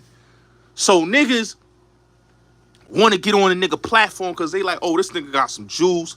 This nigga viral. This nigga's a big YouTuber. You know, I could use this nigga like China Brim bum ass, like Zip bum ass, like all these clowns. They use the nigga and they get like, I wasn't impressed with all that. You know what I'm saying? Like me personally, I get clout on my own. I don't need no other nigga clout. You understand what I'm saying? You see my Instagram page. You see a nigga clouded up. I be having the who's who liking my posters. And I don't gotta do nothing. I just post something on my page and boom, that shit take off. Same thing I did when I was on YouTube. I don't gotta motherfucking ride a nigga wave. These niggas ride niggas waves. I clouded up on my own. So when a nigga say, oh, like the other nigga, the I Smoke Hip Hop nigga, he said that stupid shit about, oh, nigga, I mean, like, nigga, you didn't bake nothing. Stop it, bro. I got my own clout. Hassan ain't clouted me up. Ain't nothing that y'all listen to that nigga if you want to. Nigga did not clouded me up, bro. Y'all gotta remember, this is my 3rd channel. You understand what I'm saying? I had 2 channels before that. And I was popping on my own and still on my own. You know what I'm saying? Like, and I'm younger than these niggas. That's what niggas gotta understand. I'm younger than these niggas. I'm younger than these niggas, bro. These niggas is old, washed up niggas, man. 40, 50 plus. Like, come on, bro. You know what I'm saying? This my third channel, and I'm killing niggas, man. Like, we had 185,000 subscribers. I'm gonna be at 186,000 real soon, right? Like, I don't need, like the thing is, like, these niggas, they need other niggas to clout them up. Like, I clouted my own self up, bro. Let's keep it real. You know what I'm saying? Like, that's why you look at Hassan and you say to yourself, like, bro, your claim to fame was you got fucked by Bambaataa, bro. That was your claim to fame. And then when it slowed up, you and Sarnetta cooked up a motherfucking plot to have niggas violate. Come on, bro.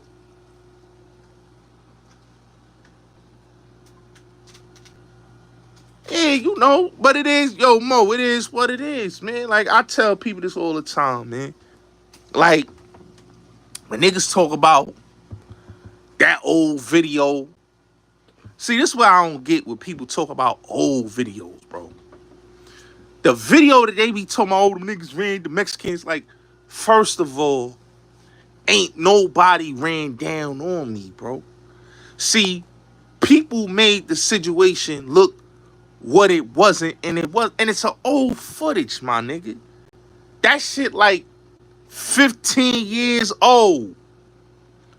People run with that video like that was like, oh, that happened like recent. That was 15 years old. The situation with the nigga, the Just Black nigga, I tell niggas all the time. The nigga pulled, like, first of all, I was walking about my business. You understand what I'm saying? And I tell people this all the time. When a nigga stop me, and I tell niggas, when a nigga stopped me, I looked at the nigga looked at me, and then the nigga pulled up, and he pulled that shit to my stomach. That's off camera. He had that shit out on my stomach. So what the fuck I'm supposed to do? You understand what I'm saying? See, I know how to get it. It's 2 ways. Fight or flight, or try to motherfucking play the situation out how you play it. You understand what I'm saying? But when we had the conversation, salute. When we had the conversation, when my cousin had the conversation with son, he said, yo, them niggas gave him $250 to do that and to come with the hammer and have no bullets in the hammer. So that right there just showed you that niggas would do anything for clout and fame because he had a platform. He pulled up on me to do that shit because he was trying to get his platform popping. That's what he called my motherfucker. That's what he told me and my cousin on the phone. That these niggas gave me 250 because my platform, I'm trying to get my platform. So, nigga, you pulled up on me with a gun with no bullets, my nigga, and put that to my motherfucking stomach like you was about to shoot me, my nigga. Like, if I'd have known that, I would have smacked the shit out you. So that's why I tell people this all the time, man. These dudes be doing anything for clout and fame, bro. Anything for clout and fame. That's why I said, man, I don't play with niggas. You know what I'm saying? That right there was a teaching moment. When I move respectfully. I move how I used to move when I first came on here. When I first came on here, I moved correct. When I wasn't on here, when I'm gonna keep it real, when I wasn't on here at the time, when I got little, and I'm gonna keep it real, motherfuckers get, you know, I wouldn't say carried away, but motherfuckers get laxed. I got lax, my nigga. So when a nigga say, oh, a nigga, like, I didn't get no main milkman treatment, my nigga. A nigga pulled the strap on me. I'm thinking the nigga had bullets in his shit. The nigga ain't have nothing in it, bro. So what the fuck I supposed to do? Niggas can't fight bullets out here, nigga. Nigga, 1-4 smooth, a nigga could have popped me in my motherfucking stomach, my nigga. It is what it is. You gotta play the game how you play it. You know what I'm saying? So, you know, like dudes be talking, but they don't understand real situations. So when them dudes talk about, oh, nigga, Mexicans pulled up, like, first of all, my nigga, it wasn't just one nigga that pulled up on me, nigga. It was 5 niggas on one nigga, bro. That's why the dude that was the cameraman, that's why he got disciplined. Because he know niggas. He wasn't supposed to let that even go down like that. He's supposed to make the call to the homies. The homies like, yo, my nigga, you let a nigga run down with 5, 6 niggas? And they got this nigga with hammers? And you ain't motherfucking performing, bro? See, that's why I be trying to say, like, y'all dudes be saying anything because y'all never been in real life situations. I'm an outside nigga. That just shows that I'm an outside nigga that be in them streets and you niggas don't be in them streets. I don't give a fuck about a nigga pulling up on me on camera, man. Come on, man.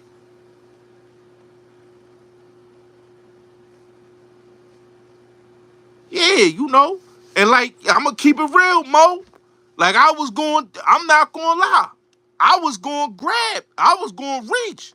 When homie pulled up on me, I never told nobody the story. When homie pulled up on me, real talk, when he pulled up on me, the Just Black nigga, right? The nigga that y'all seen when on the intersection, right? In the street. When that nigga pulled up on me, bro, I tensed up. I was getting ready to hit the nigga. The nigga like, yo, don't do nothing, nigga. I got you. I'll hurt you right here. So when I felt that hammer on my stomach, when I felt that shit, and I heard that shit, I was like, oh, this nigga about to shoot me, my nigga. Hold up. I gotta think this situation up. I gotta think this shit differently. And I played it the right motherfucking way, bro. Cause when I walked, son came, he turned the corner. So I'm looking like anybody else would look.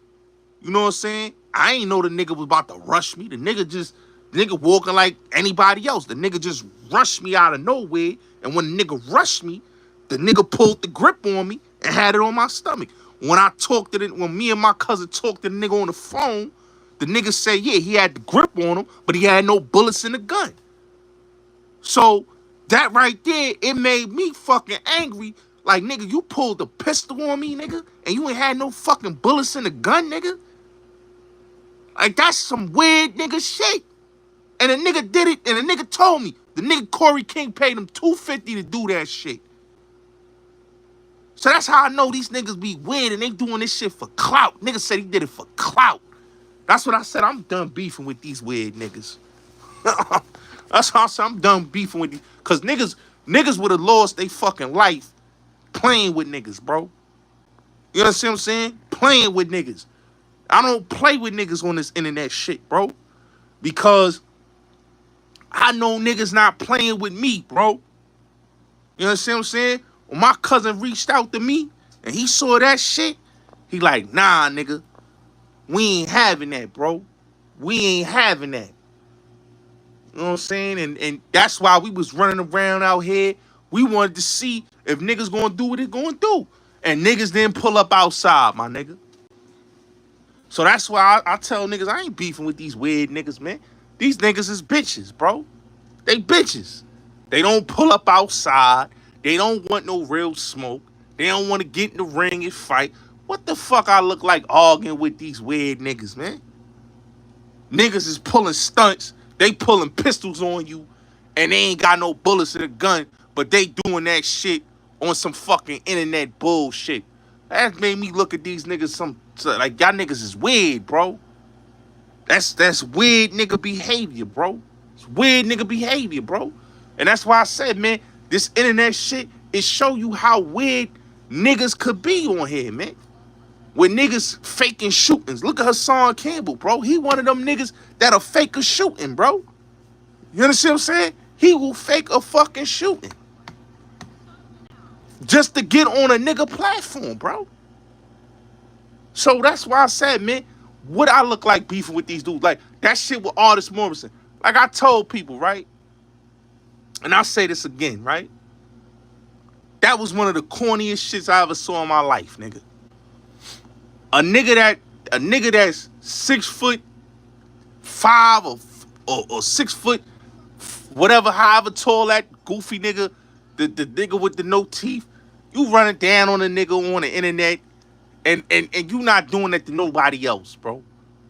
These dudes be weird, bro. They talk all the tough guy shit, and you don't see these dudes. You don't see these dudes in no clubs. You don't see like you see me outside, bro. That's why when these goofy niggas be talking about, oh, nigga, I see you with your grandma and all that. Like, bro, y'all niggas done see me outside without the grandmother, nigga. So stop that, y'all don't never see me outside, nigga. You done see me.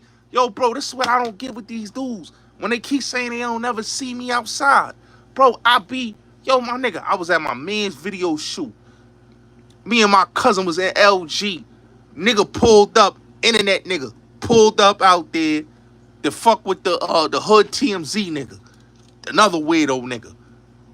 The nigga, we goes downstairs, we going to the store. We goes downstairs, we see none of these weird internet niggas downstairs. That's why I said, oh, these niggas playing them pump faking games. You know what I'm saying?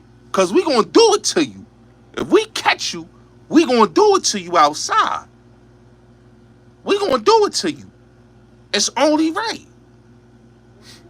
Because you playing with us like we playing with you. You know what I'm saying? I'm not trying to hurt nobody, but nigga, you not gonna fuck up what the fuck I got going on over here. I'm not gonna fuck up what we got going on over here. Fuck that, nigga. And that's why I said, man, like these internet niggas be weird, man. They on some weirdo nigga shit. And that's why I said, nah, man. We good on the beef and shit, bro. We good on that, my nigga. I don't know these niggas. I don't owe these niggas. Like, if they want to get it, they want to get it going. We got no problem with getting it going. But a nigga ain't going to play like he going to do something to me.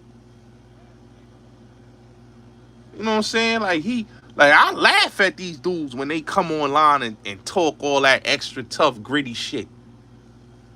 And when we look at you dudes, we don't see, like, come on, man. Yeah, man, that internet shit ain't worth a nigga freedom, bro. That's why I said, man, I don't beef with these internet dudes. These dudes is weird, man. Like the zip with the drip nigga. Like, niggas be asking me all the time, yo, what's your beef with the nigga? I'm like, yo, bro, I don't have a beef with that dude, man. I don't have a beef with that dude. That weird nigga went at me on some weirdo shit. You get what I'm saying? On some weirdo shit. Like, that's the thing I ain't never understand about the zip nigga, right? I'm out with my cousin. We enjoying our night. We drinking. We going to the club. We having a good night. We come back. The fucking LG. We chilling. Right?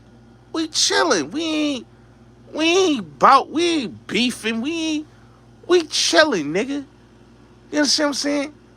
This nigga's on the internet talking some stupid shit talking about me and you ain't the same. I'm not even in this nigga chat. I'm not even thinking about this weird nigga. But he so much thinking about me, and that he let a troll him a fake Bullets Gotti account. Not a real Bullets Gotti account. A fake Bullets Gotti account. That's why I ask niggas all the time, yo, bro, like, if you see a fake account, y'all need to, if you a channel holder, and you see a nigga that's posing as me, and you ain't clicking the page and saying, yo, is that really Bullets Gotti? Let me check that page. And then you come out your body and say how you really feel. Then, nigga, you already letting me know, nigga, you really had an issue with a nigga. You really got beef with a nigga. Because if I don't got an issue with a nigga, and I let a troll get me out of character to say all this shit about a nigga, then, nigga, I'm really a hater. And that's why I said, man, these niggas be bitches, man. Because ain't no way, nigga, I'm getting out of character for some fugazi ass internet niggas arguing with some niggas about some shit and knowing that I ain't the one that said that. Come on, bro. So that's just like with the zip dude. Like, people ask me, yo, you got beef? I don't got beef with that nigga. He's a weirdo. He's a weirdo, my nigga. He's a weirdo, bro. You know what I'm saying? Like, why would I beef with it? Like, let's keep it real. Let's be real honest, bro. Let's keep it real honest, right? First of all, Zip ain't even on my level at all. One, I'm better than him when it comes to this shit. Let's keep it real. I goes more viral than this nigga. Anything I do since I've been on here, like, nigga, he can't talk that viral talk. I'm not China Brim, nigga. I don't gotta put out fake shit on niggas. I put the real out on niggas. Alright? That Bimmy shit, that them niggas try to talk about. Nigga, I was the first one to call the shit out on China Brim channel. When the nigga Harlem Legend went to call a nigga on the phone, yo, the nigga call you a rat. And I told Bimmy on the phone, like I said it and I say it again, what I told him on the phone. I said, yo, the nigga Nas saying, nigga Nas and them got the documentary. The homie saying, yo, you made a phone call to the crib. That's what I told him. And then when I told him that, that's when he did the motherfucking, that's when he called, that's when Hassan made him call. He called my phone with the nigga Hassan Campbell, right?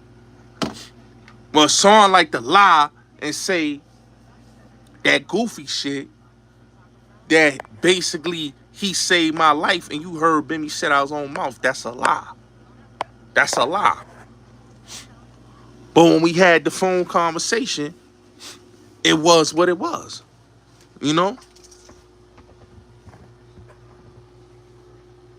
You know? So, I just laugh.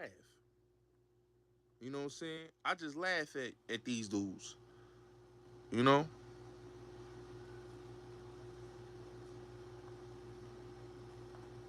You know what I'm saying? You gotta laugh at these dudes.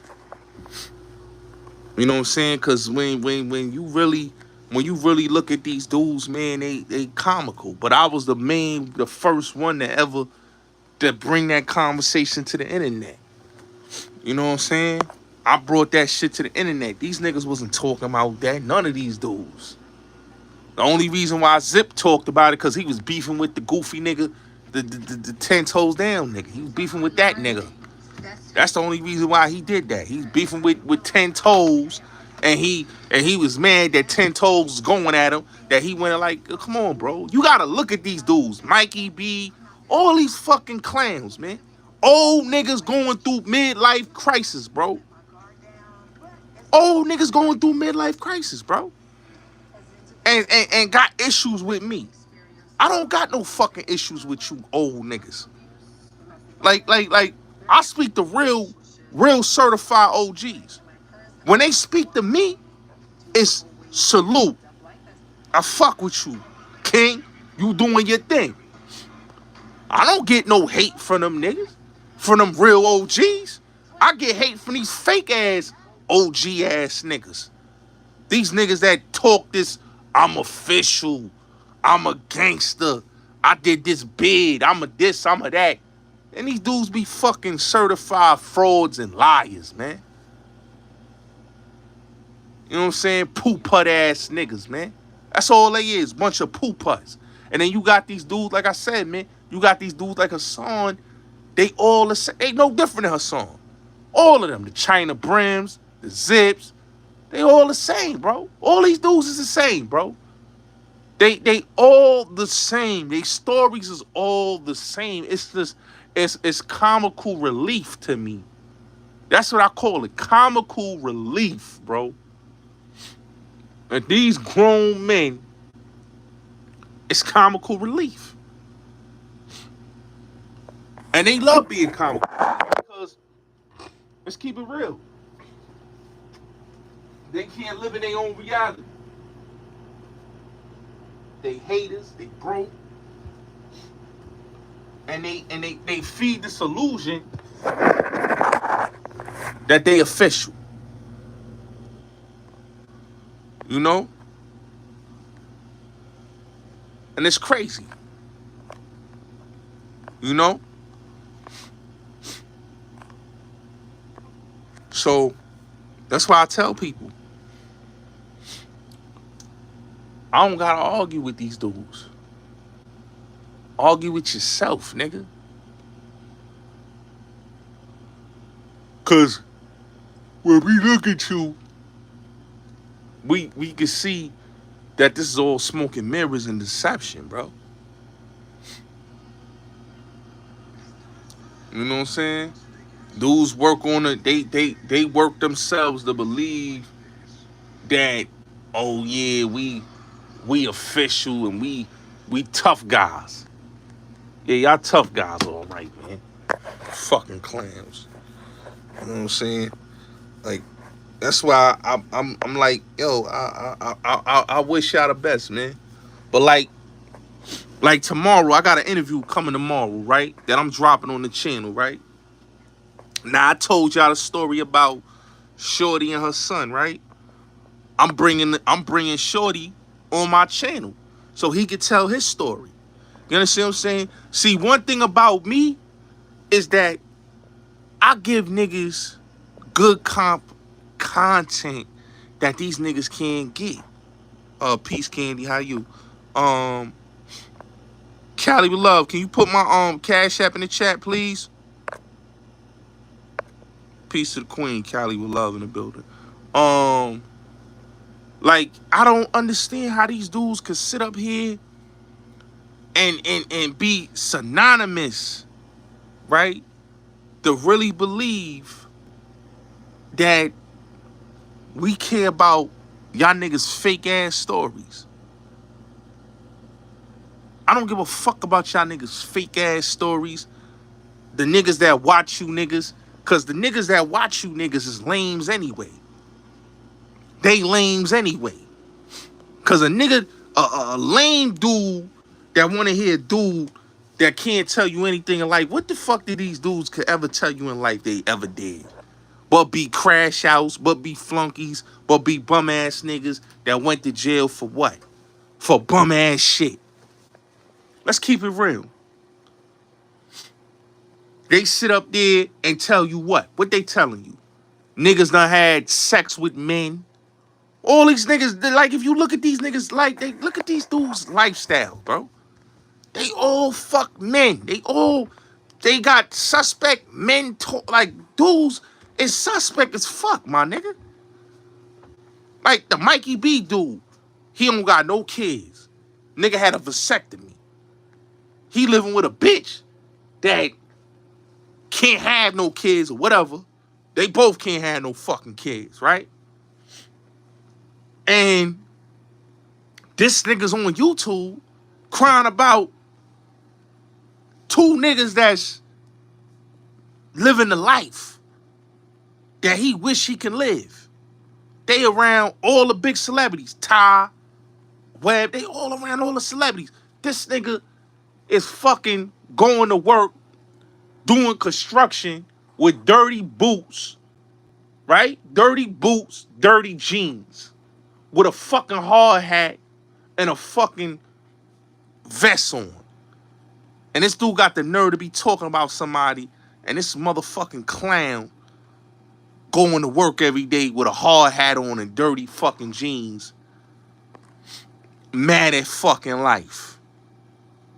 Make it make sense. His bitch disgusted with him because he ain't providing. That nigga making $17 an hour. What is we talking about?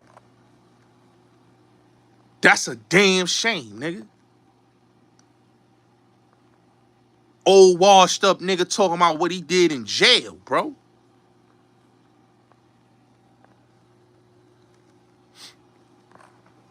Nigga, the old washed up jail nigga. What the fuck I want to hear from an old washed up jail nigga? These niggas that when they come home from jail, they telling you that back in the days, oh yeah, back in the days I was doing this, but I'm on some positive shit. You know what I'm saying?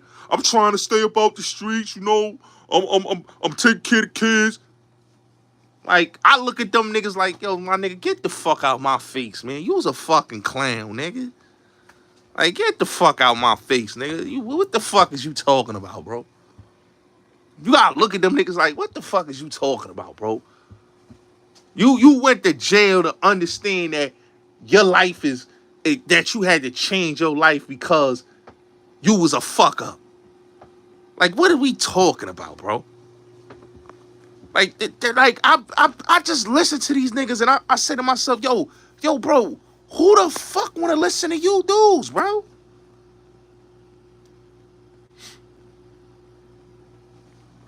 Is that the real Lethal Lips? Is that the real porn star Lethal Lips? That ain't the real porn star Lethal Lips from Queens. That's not her.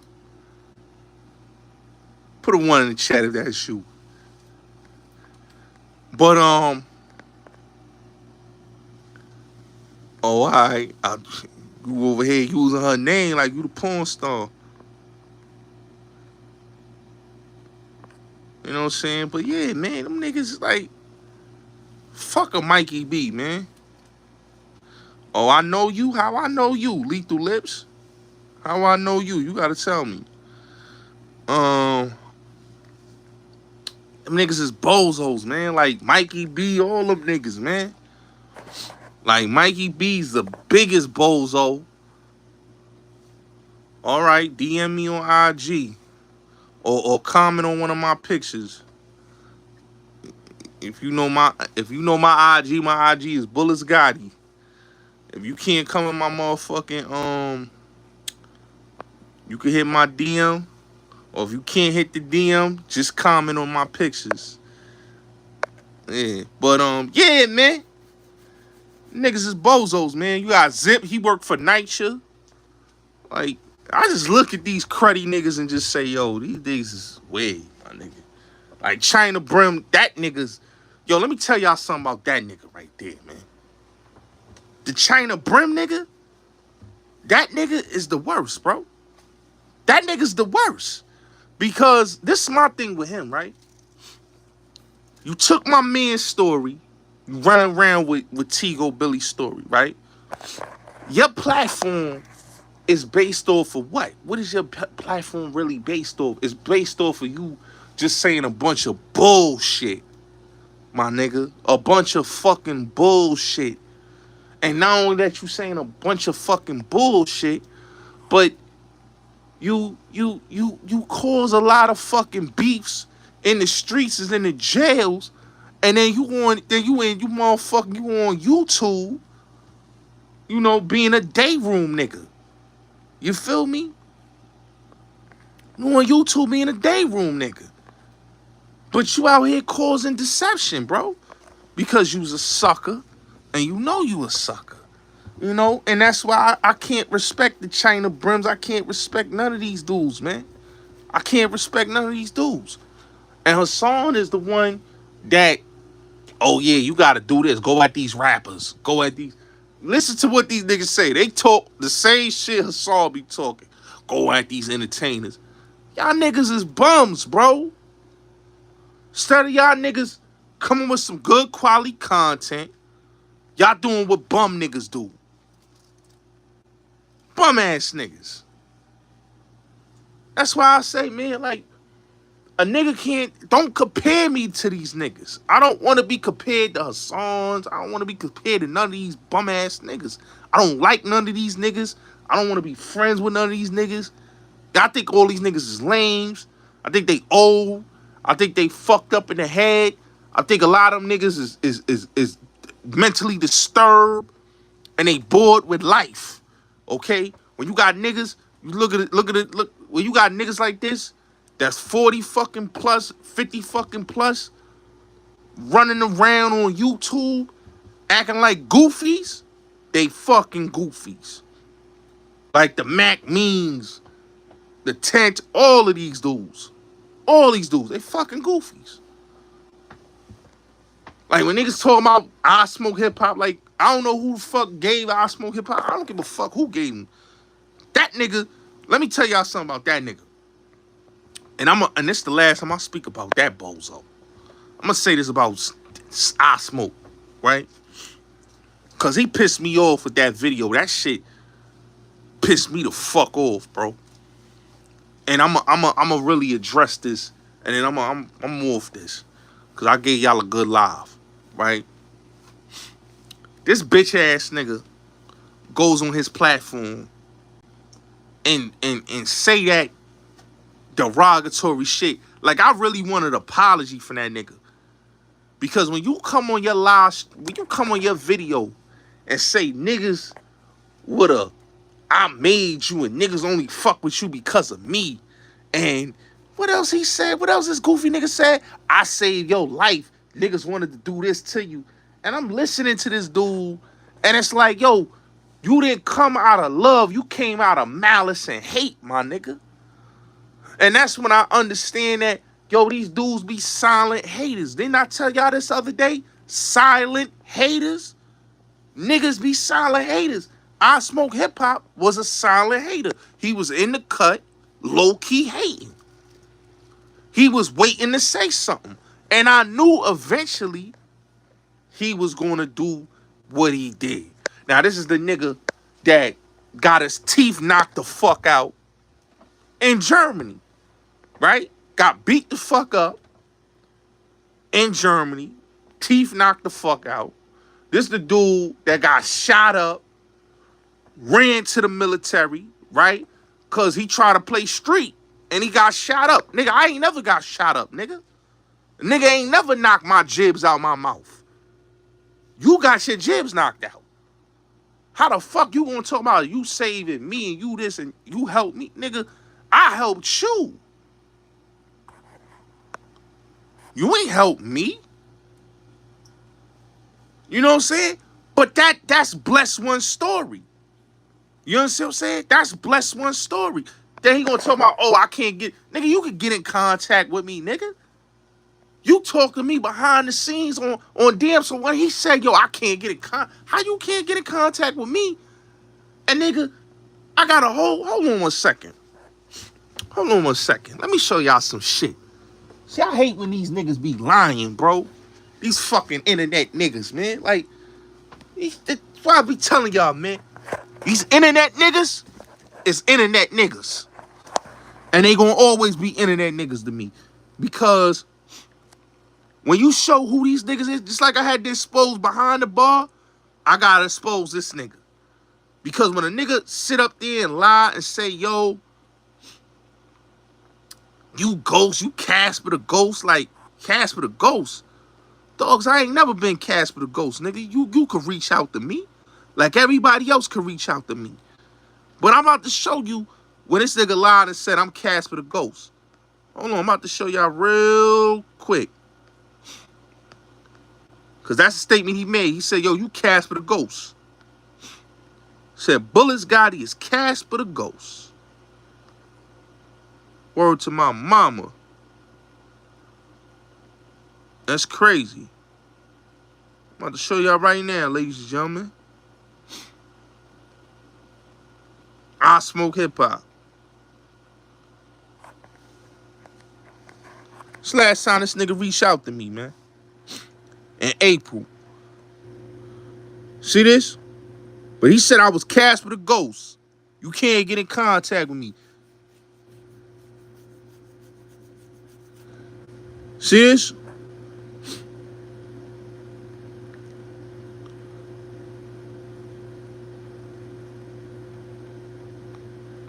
So I be trying to tell y'all, man.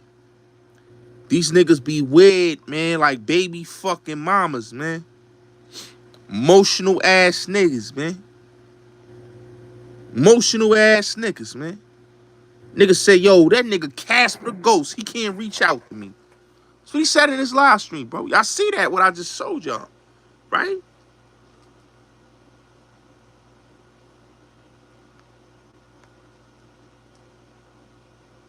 You know what I'm saying? I just laugh. You know what I mean? Because you gotta laugh at these dudes, man.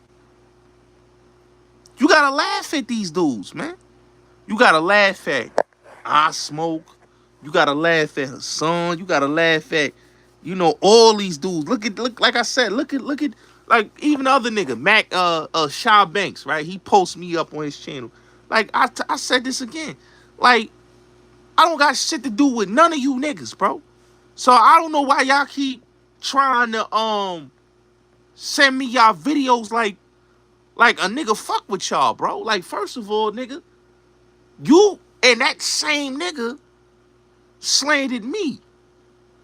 Remember? Mac Mean and Shaw Banks, you two niggas slandered me with 10 toes down, China Brim, Wax Dog bitch ass, right? And Hood TMZ, Harlem Legend. Like, y'all niggas had a whole brigade going at me. So y'all niggas is beefing now because y'all niggas was always snakes. But y'all niggas was ganging. You know, it was fuck me. The feeling is still mutual. It's still fuck you niggas. I want y'all to know that. Like, it'll never be, yo, I'm cool with you. I don't want to be cool with you niggas.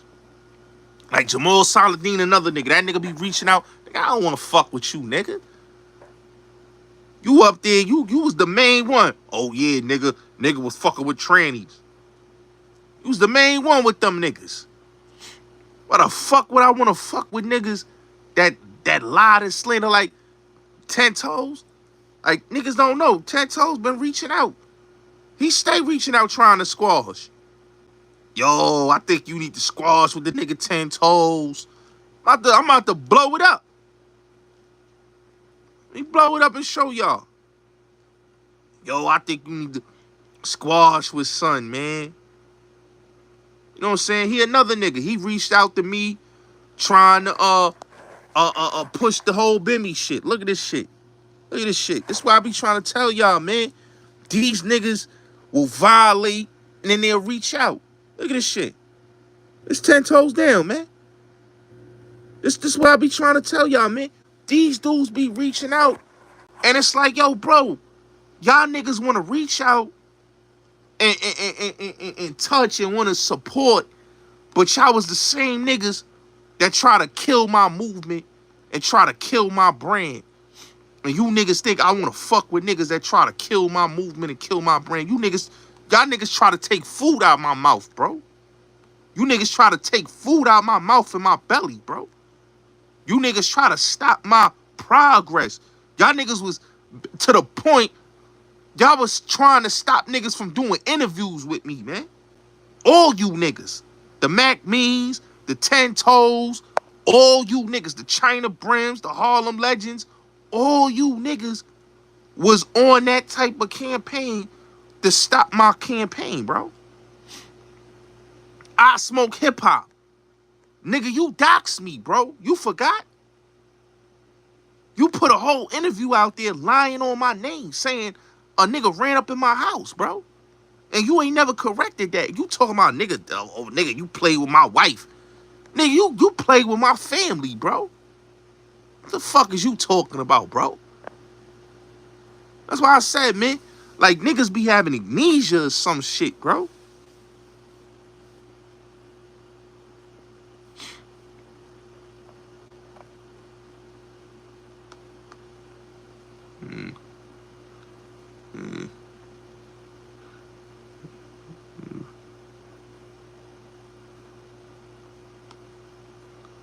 You know what I'm saying? Dudes be having amnesia like a motherfucker.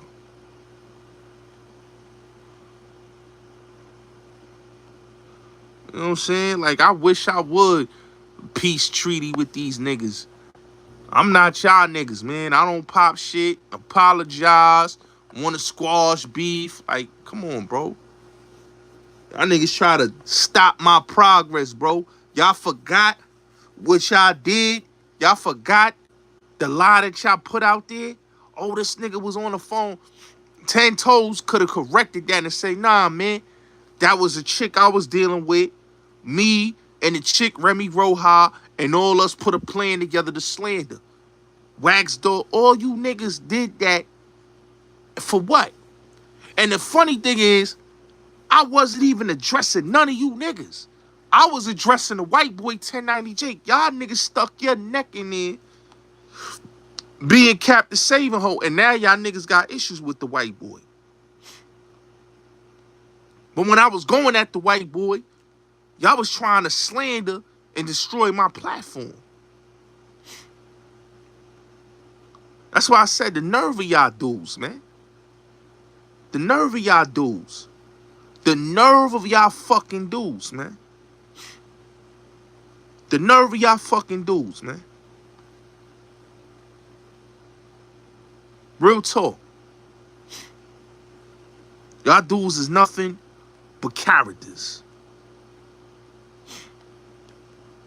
I want no peace treaty with none of you niggas. I don't forget. Like I could forgive, but nigga, I ain't gonna forget what you niggas did, bro. Like, y'all niggas try to hurt my motherfucking pride. Y'all niggas try to hurt my reputation. I still gotta deal with niggas pumping that bullshit that 10 Toes and China Brim and Saladin and Harlem Legend and Mac Mean and China Brim and Shy Banks and Hood TMZ and Wax Dog and all y'all niggas pumped out there about me, nigga. I still gotta deal with that shit, niggas putting them lies and saying I fuck with a transsexual and I ain't did none of that, nigga. When 10 Toes Down was the one that put the girl on the phone with me. When 10 Toes Down and them niggas put that fake porno out there of me. And y'all niggas ain't never motherfucking said, you know what? We apologize, bro. You don't got a sex tape with no training. We apologize.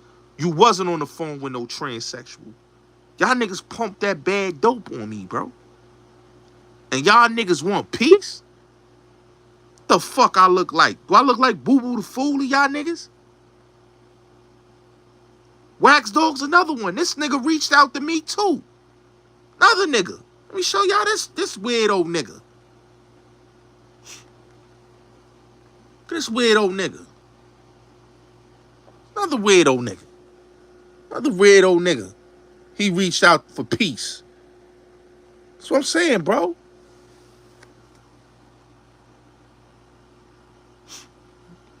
Those be weirdos. And they want peace. I don't want no peace with you niggas. I don't want shit with you niggas. Want y'all niggas to stay out my way and act like y'all don't know a nigga, bro. I don't fuck with you. I don't want to be cool, nigga. You violate. It ain't no peace treaties, nigga. Ain't no peace treaties. I don't swing that way, nigga. I look crazy to be squashing with weird old niggas that try to slander my name. What the fuck I look like? Do I look like Hassan Campbell to you? Do I look like a nigga like that? I squash beef with niggas that violate and slander my name? I'm not that type of nigga, bro. I'm not hard up for fake ass friends and fake ass support. I don't need y'all niggas fake ass support, nigga. Fuck all y'all niggas, man. That's how I give it up. Fuck out of here. Nigga, like, niggas tell me about the hood TMZ, nigga. I don't want to be cool with no weird nigga that try to lie and then had a nigga try to pull up like he was going to do something. The fuck out of here, nigga. Fuck that nigga, too. Fuck that nigga, Jules. That nigga's a bitch, too. Ain't fucking with no nigga. A nigga that I squash. I squash with this weird nigga. Which I should have never even squashed with the weird nigga. I squashed with the weird nigga Jules. Hood TMZ, air bundles, whatever y'all want to call it, that nigga. I squashed with that weird nigga. Defended this weird nigga when he was beefing with the other weird nigga, Mr. Skinny. Defended this weird nigga. He crying, talking about, yo, man, that nigga did me wrong, son of fail. Yo, you know what I'm saying? And then the nigga got upset that I ain't bring him to Clubhouse. He started tripping because he got pressed by the wax dog, nigga. He ain't man enough to stand up on his shit. So he goes online and violates me like a nigga did him something dirty. So that's when I know, like, these niggas is a bunch of fucking haters, my nigga. The fuck I look like getting up here? I'm not hard up for your fake ass friendships, nigga. The fuck out of here, man. I'm good on y'all niggas, man. Y'all niggas with y'all fake love and y'all fake hate, nigga. Y'all niggas built a fucking hate for me 7 years on this fucking platform, nigga. I ain't built a hate for none of you clown ass niggas. Nothing. But y'all built hate and malice for me because of what? I supported the nigga Hassan. Y'all niggas ain't like that. You know what I'm saying? I was cool with the nigga, right? Y'all niggas was up there bullying the nigga. And then y'all went on y'all platforms and y'all feelings talking shit about me. So that's when I knew, like, yo, these niggas be weird, man. It don't make no sense, man.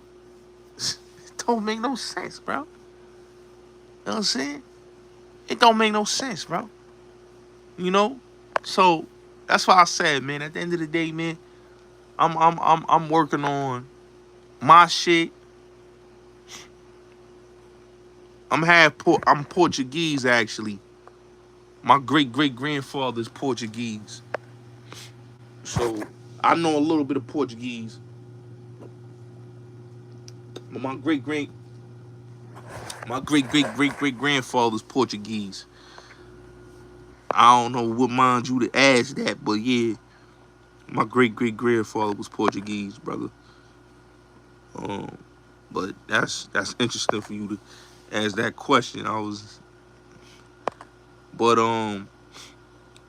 Yeah, man, like, I don't fuck with these dudes, man. Like, dudes is cornballs, man.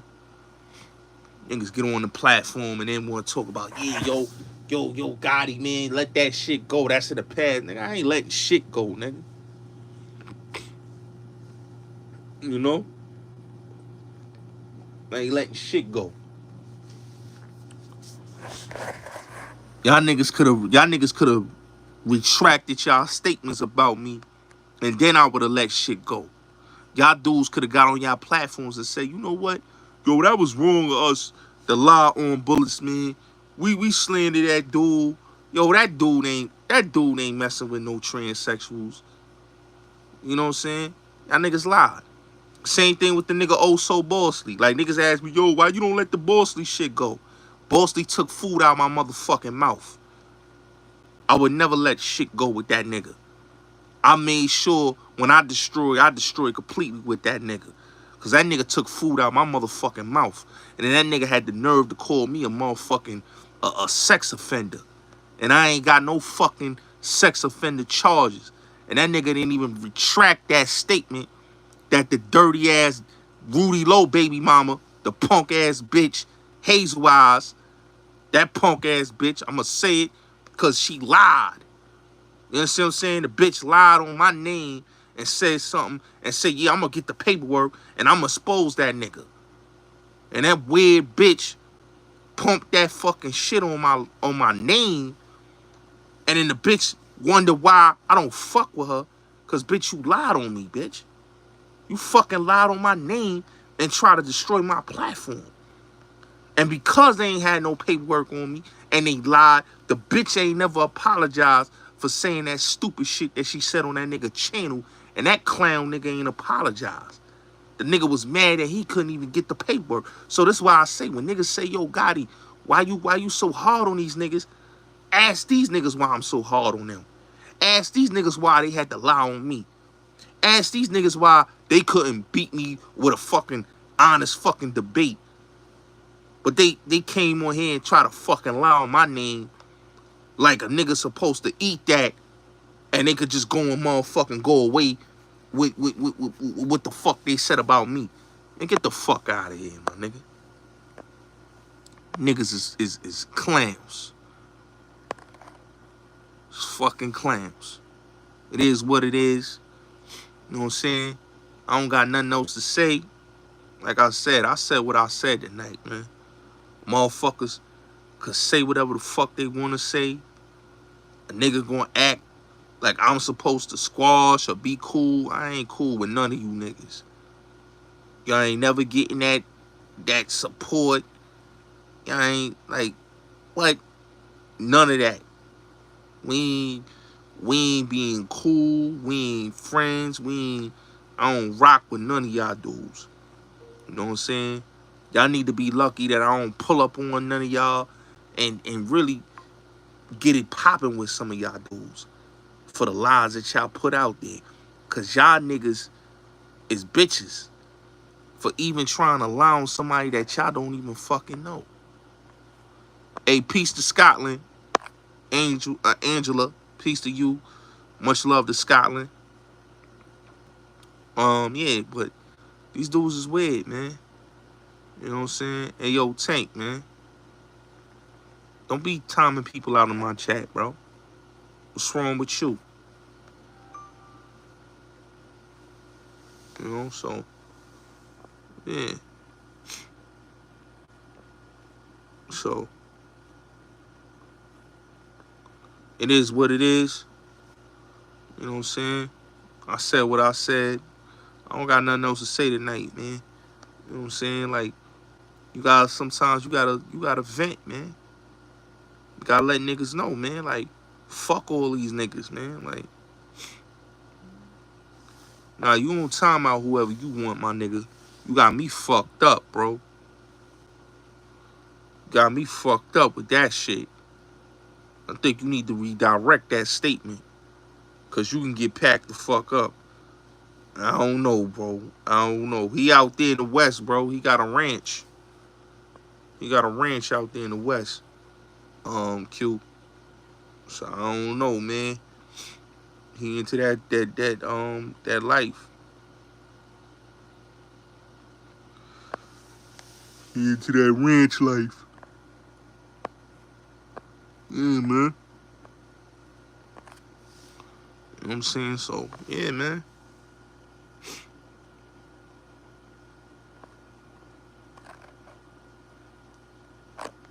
Hey, yo, Jose. Why is you telling me about you facing legal matters in New Jersey? I don't know anything about that, brother. God bless you, man. I hope you is impacted by your journey And God bless you, you know.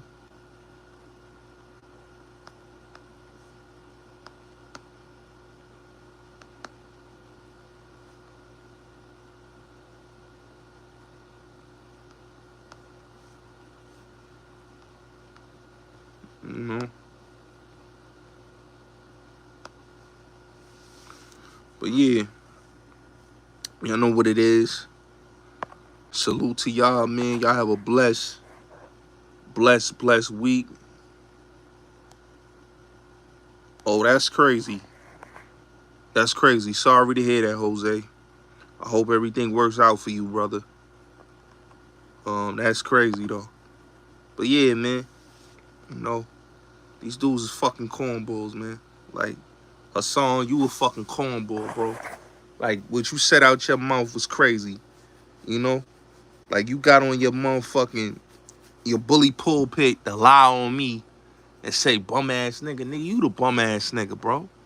You the nigga living off of, you lived off of women your whole fucking life, bro. You ain't never fucking provide. You was a bouncer. You was fucking selling dogs and you lived off of your kids, okay? And Coral bought you the 2 Benzes, so off of her credit. So my dude, you is not no fucking boss type of nigga, bro. Stop with all this boss talk.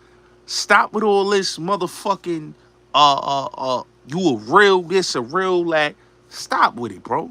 You a cap. You lied on me and said, yo, I bought this nigga bum ass his cousin. Like, nigga, you ain't buy me nor my cousin any fucking bottles, nigga.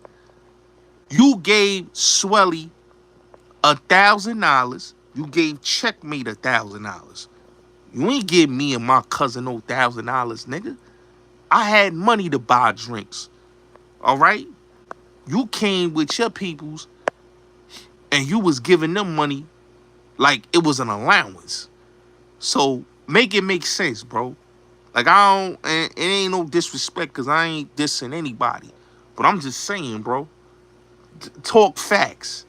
You out here buying 5 guard coats. Like, nigga, I ain't never need no man to buy me no coats, nigga. You buying men coats and fucking paying niggas because you have a fucking fetish of being an extortion victim. That's what you is. You an extortion victim. Niggas friendly extorting you. That's why you liable to go to Cortland. That's why you could walk in Bronx River because you being friendly extorted. You kicking up bread.